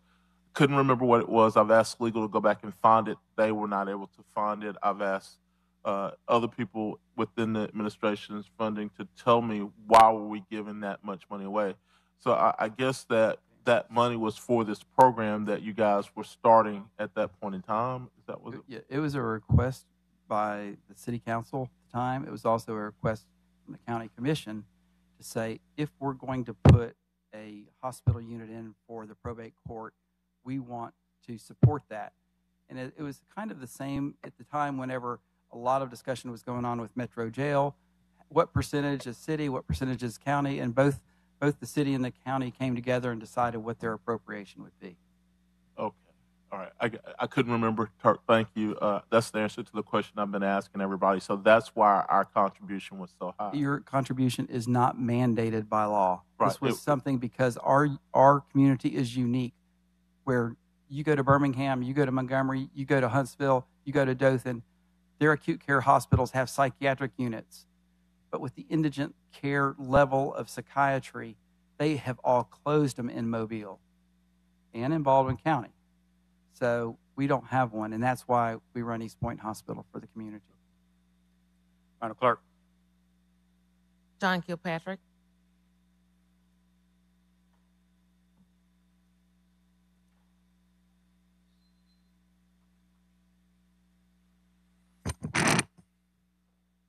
Good morning, Mr. President, City Council. Thank you for the opportunity to present this morning. My name is John Kilpatrick. I'm at 1156 Spring Hill Avenue here in Midtown. I'm a colonel in the United States Army Reserve, a Medical Service Corps officer. I'm a 36-year military veteran with multiple combat deployments. I'm also in long-term recovery with over 36 years sober. I'm a retired small business owner, and in 2018, I became a clinical social worker and founded Veterans Recovery Resources, where I'm now the executive director. And I'm here today to talk about the work that VRR does. The mission of VRR is to remove barriers to care for service members, veterans, first responders, and their families who suffer from substance use problems, post-traumatic stress, and other mental health issues. Veterans represent over 13% of our community. First responders make up another 12%. And if you ask someone in Mobile if they're a first-generation relative of a veteran first responder, over 70% of our population say yes. Our entire community continues to struggle with an ongoing mental health crisis, an opioid epidemic, the fallout of 20-plus years of war, and now the COVID pandemic. The state of Alabama has the worst mental health care system in the country.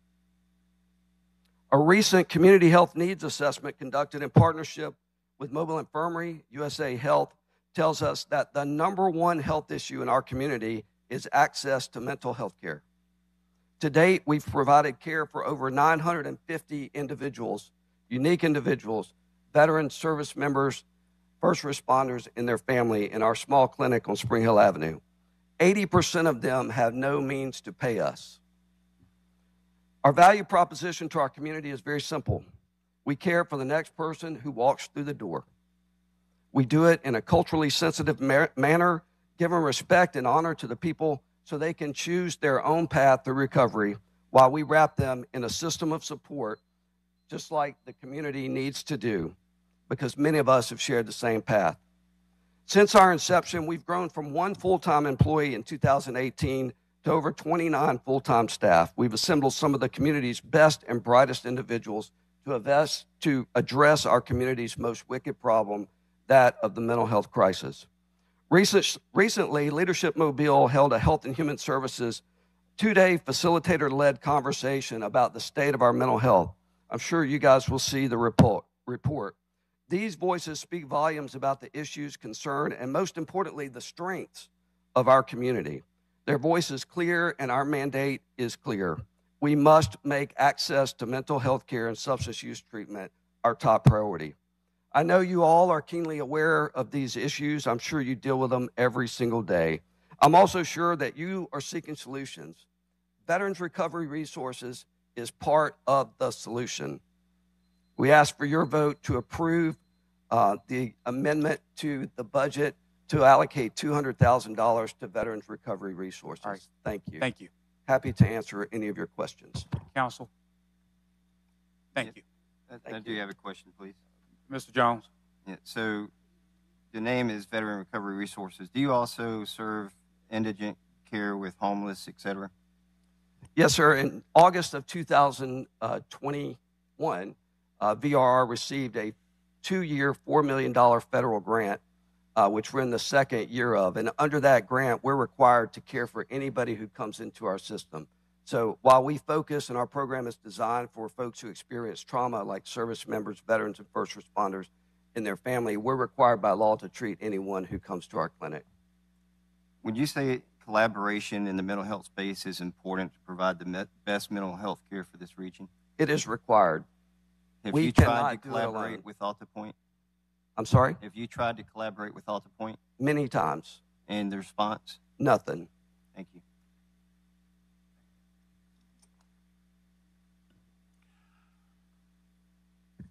Sylvia Reed, regarding Ordinance 01043, Central Business District. How you doing, everyone? My name is Sylvia Reed. I live at 1783 Princeton Wood Drive West, Mobile, Alabama. I am here to speak and trying to connect. I was wanting to learn the geographic area that, you all are mostly focused on, which is dealing with the city limit district, from what I could understand. And that also is where most of the finances come in the sense of the area of focus, the district of focus, which is the city, dealing with the large business areas and things like that.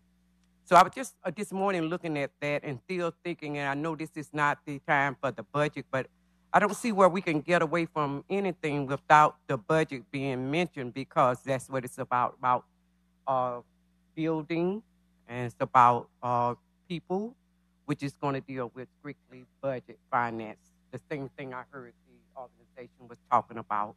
So everything is really backing up to finances, thinking about the wide view of focus and talking about the local city itself, the district where the focus is going. So, but I was here this morning because of that and my interest in the city, and I want to stay before the district and before the city council because of my interest in the city of Mobile. And also I've had some dealing with this organization back here. At one point I was in their facility. And therefore, that all of this is an issue that comes back to finance. But again, I just wanted to say this morning, I'm here and I intend to stay before the city dealing with the finance and the district. So anyway, thank the Lord for you all. Reggie Hill. Hill, get up. Council, I have a very important appointment at 12:45. I would like to motion for Councilman Joe Days to be the temporary chair for the rest of this meeting. Second. Been properly moved and second in discussion. All in favor? Aye. Any opposed? Thank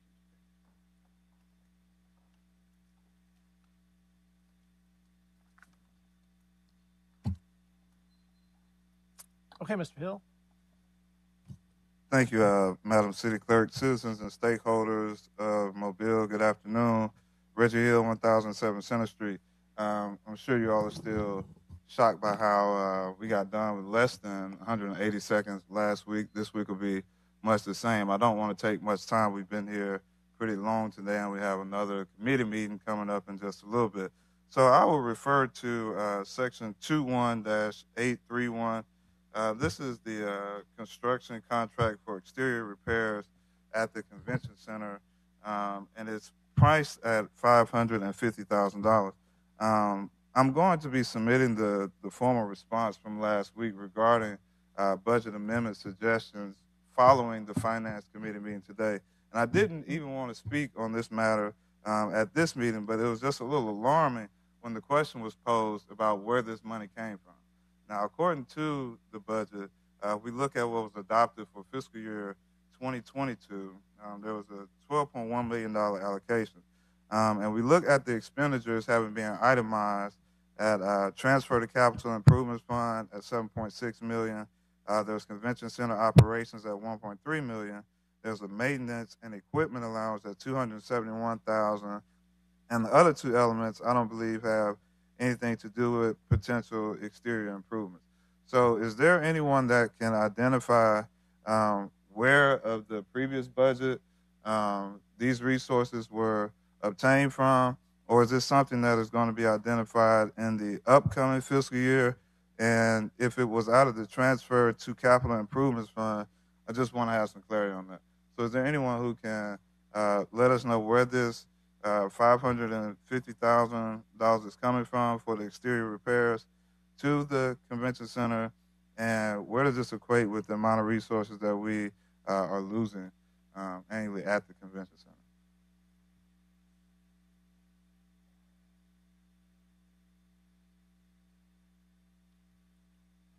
That may be a good question that we could discuss in our Finance Committee meeting, Mr. Hill. So we'll be able to have a response from that following Finance Committee meeting? Or will the proper people be able to provide that answer for that meeting? Yeah, I think that would be under consideration. Okay. Thank you, sir. Thank you for yielding the floor. Ordinance is held over. 01043, ordinance to define the City of Mobile Central Business District. The whole over 3 weeks. No, sir. Motion to amend ordinance 01043, and it's, excuse me, so moved. Second. Okay. All right. So this, What's the motion? the original motion has to have has to be on the floor for me to amend it. You have to ask for questions. You have to ask for any questions. Got a motion and Any a second questions? for the Yeah, item yes, on the sir. floor. Motion to amend. This is my first time. Give me some space. Motion to amend 01-043 in the definition of central business district. This amendment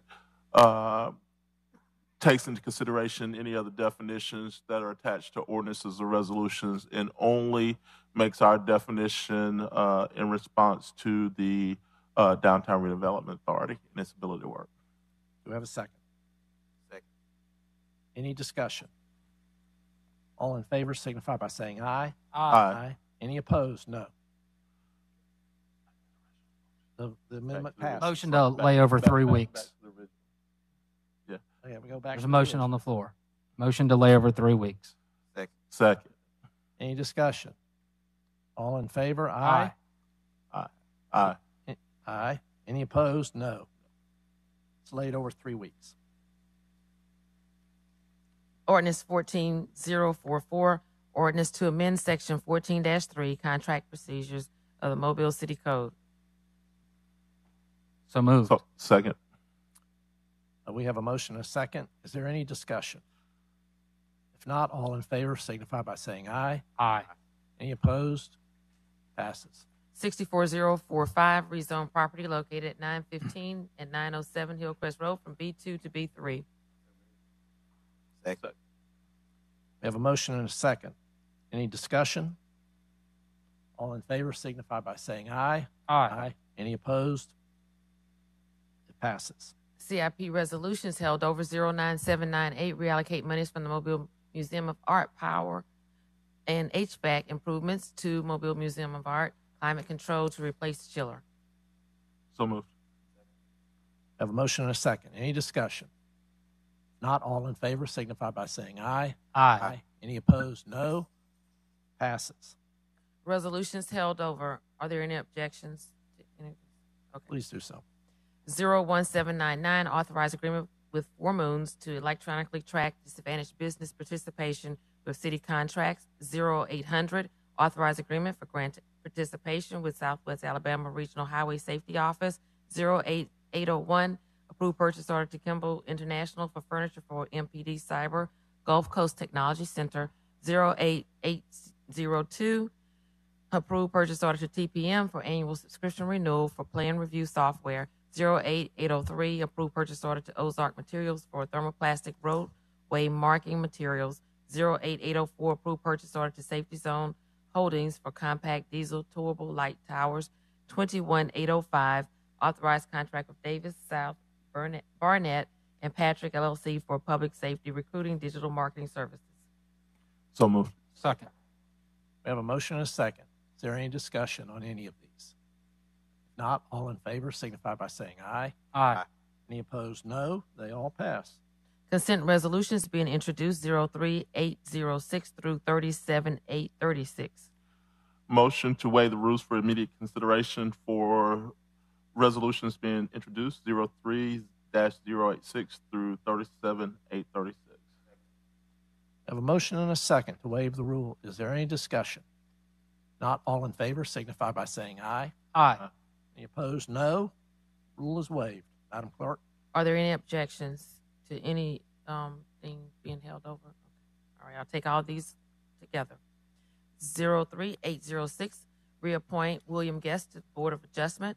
40, 807, 808, 809, 810, are 811, 812, 813, and 814 are declaring structures at 2659 Reeves Street, 122 Michael Donnell Avenue, 562 Marcus Drive, 5014 Perrin Road, 1001 Barber Drive, 256 Clay Street, 1479 John H. Campbell Sr. Way, in 1712 Dog River Drive East. Public nuisances, ordering them demolished and fixing the cost for demolition of said structures. 58815, declare weeds noxious, Group 1632. 58816, authorize removal of weeds, Group 1631. 60, 817, and 818 are approving award of special bonus to the Firefighter of the Month and to the Officer of the Month. 60, 819, 820, 821 are determining appropriations to Alpha Charitable Foundation, Lily B. Williamson High School, the Miss Alabama Foundation, doing business as the Mobile Bay Organization, serve a public purpose and approve payment. 37, 836, recommend approval to the ABC Board for issuance of a special events retail liquor license to Lit Cigar Lounge, Mardi Gras Park. We have a motion. Second. We have a motion and a second. Is there any discussion? Not all in favor signify by saying aye. Aye. Any opposed? No. They all pass. CIP resolutions being introduced, 21-822. By council rules, this resolution will hold over 1 week. Resolutions being introduced, 01-823 through 37-834. By council rules, these resolutions will hold over 1 week. Call for public hearings, 41-835. Call for public hearing to consider approval of a certificate of public convenience and necessity to Dog Team Pedicab to operate a pedicab service scheduled October 4th. You have a motion? So moved. Motion and second. Any discussion? All in favor signify by saying aye. Aye. Any opposed? No. Public hearing is called. Announcements. District 6, Mr. Jones. Is the Chief of Staff going to be in the Finance Committee meeting today? All right. Okay. Look, I'm not going to get into a long dissertation in here about mental health care in the city. I've already heard that we've got some of the worst mental health care in the nation, in the state, in the cities at the bottom as well. There's no way that the right solution is to send one company money to provide mental health care. It's just the wrong answer, and it's the only money being allocated by this city to go to one entity. I have looked for 3 weeks to find that $200,000 somewhere else. It's not there. If the administration can help me find that $200,000 somewhere else, please do, and I will rescind this amendment.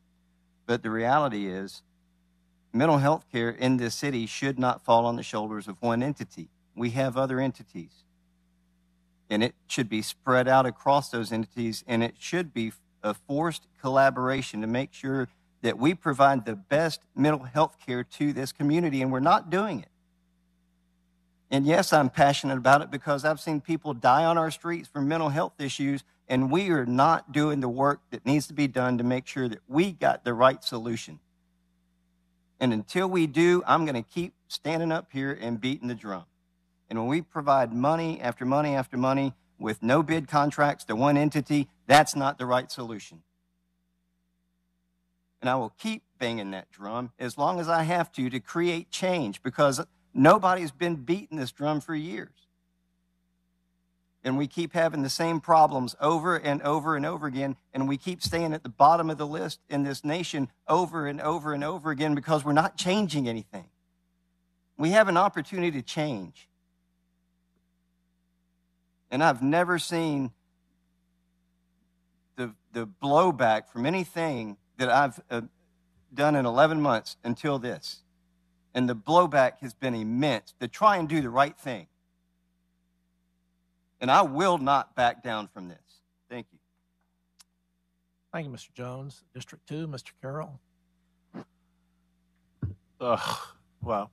I did see something rather odd today, though, with AltaPoint and VRR. The first time I've ever seen my St. Mary's family on two opposing sides. I mean, all of us go to the same church. What's the problem? You know, I think that there needs to be at least some type of communication to see what we can do to help the other. I mean, if we're going to sit in the same pews on Sunday in front of the altar, I think we need to be able to find some type of compromise between the two entities there. Just briefly, the Daughters of the American Revolution were here today. It was always good to see you guys. Miss Henry, or I should say Parham, has asked me to come play Christmas carols at the DRR house again for the Christmas holidays. I can't promise like I used to, but I am going to commit CJ because he's not here today. But would be glad to, at some point, try to pick up some of the older traditions that were in place when I was here the last time, if we can make it work. The second thing is that the Constitution was mentioned during that presentation. Alabama, we're still stuck on our old Constitution from 1901. In this election cycle, there's an item on the ballot for us to change and take out some of the language of the Constitution and some of that old slavery language and negative language that's wrapped up in the state constitution. I encourage each and every one of you to vote yes so that language can be removed from the Constitution of the state of Alabama, that since we're talking about constitutions today. The other thing is that, just a brief update, had a chance to speak with the individuals that are putting on the Gulf Coast Challenge. Also had a chance to speak to the I say CVB, the Convention and Visitors Bureau, and everybody. As of today, the city has room nights booked, and people are having problems getting rooms in hotels in the city for that weekend, from November 10th through the 12th that weekend. I mean, it's a big weekend. We have Kevin Hart, the Isley Brothers. We have a concert after the game. I mean, there's so much going on that week that the city is going to be tremendously busy. One of the biggest weekends that we've probably seen in the city. So I encourage anybody and everybody to pick an event. Let's go to it, whether you go to the Sanger, whether you come out to the stadium, or whether you see Kevin Hart on Wednesday night or on Thursday night, or the Isley Brothers on Friday night. Pick an event, come to it, and let's enjoy that weekend. It's going to be big for the city of Mobile. The last thing is that our funding cycle starts again on October 1st. There's been requests from our band organization that used to be in District 2 for funding. That funding will probably have to come in the first month of the next fiscal year once monies are reestablished. So that's all I have right now, Mr. Chairman, and looking forward to next week. Oh, well, one more thing. I've been asked to set a date for the I guess it's going to be under the Administrative Services Committee meeting to talk about the master plan process for the Civic Center site. I'm going to, I guess, announce that date sometime later this afternoon when I get consensus from all of you, so we know what dates that we can have that are available for everyone. Thank you, Mr. Carroll. District 1, Mr. Penn. No announcements. Thank you. Thank you very much, Mr. Penn. District 4, Mr. Reynolds. Very briefly, we're having the Finance Committee meeting, of which Councilman Daves chairs here shortly, I guess. He'll clear up a time for us. I hope that we'll use this committee meeting as an opportunity to discuss some of these budgetary issues that were discussed at length today regarding mental health and everything else. I want the public to know that I have offered an amendment to fund both of these services that came down today in full force to support mental health, and I hope my colleagues join me in supporting my amendment. Thank you. Thank you, Mr. Reynolds. Any other question, Mr. Chairman? Maybe that $200,000 can come from the Office of Professional Responsibility. Motion to adjourn. Wait, just a minute. The Finance Committee meeting was scheduled for 1 o'clock. It's now 12:43. Do y'all want to go ahead and meet at 1 or meet a little bit later? What's your wish? 1:15. Finance Committee will meet at 1:15. Any other announcements from the council? Any announcements from the administration? We have a motion to adjourn. Second. Do we have a second? Any discussion? All in favor signify by saying aye. Aye.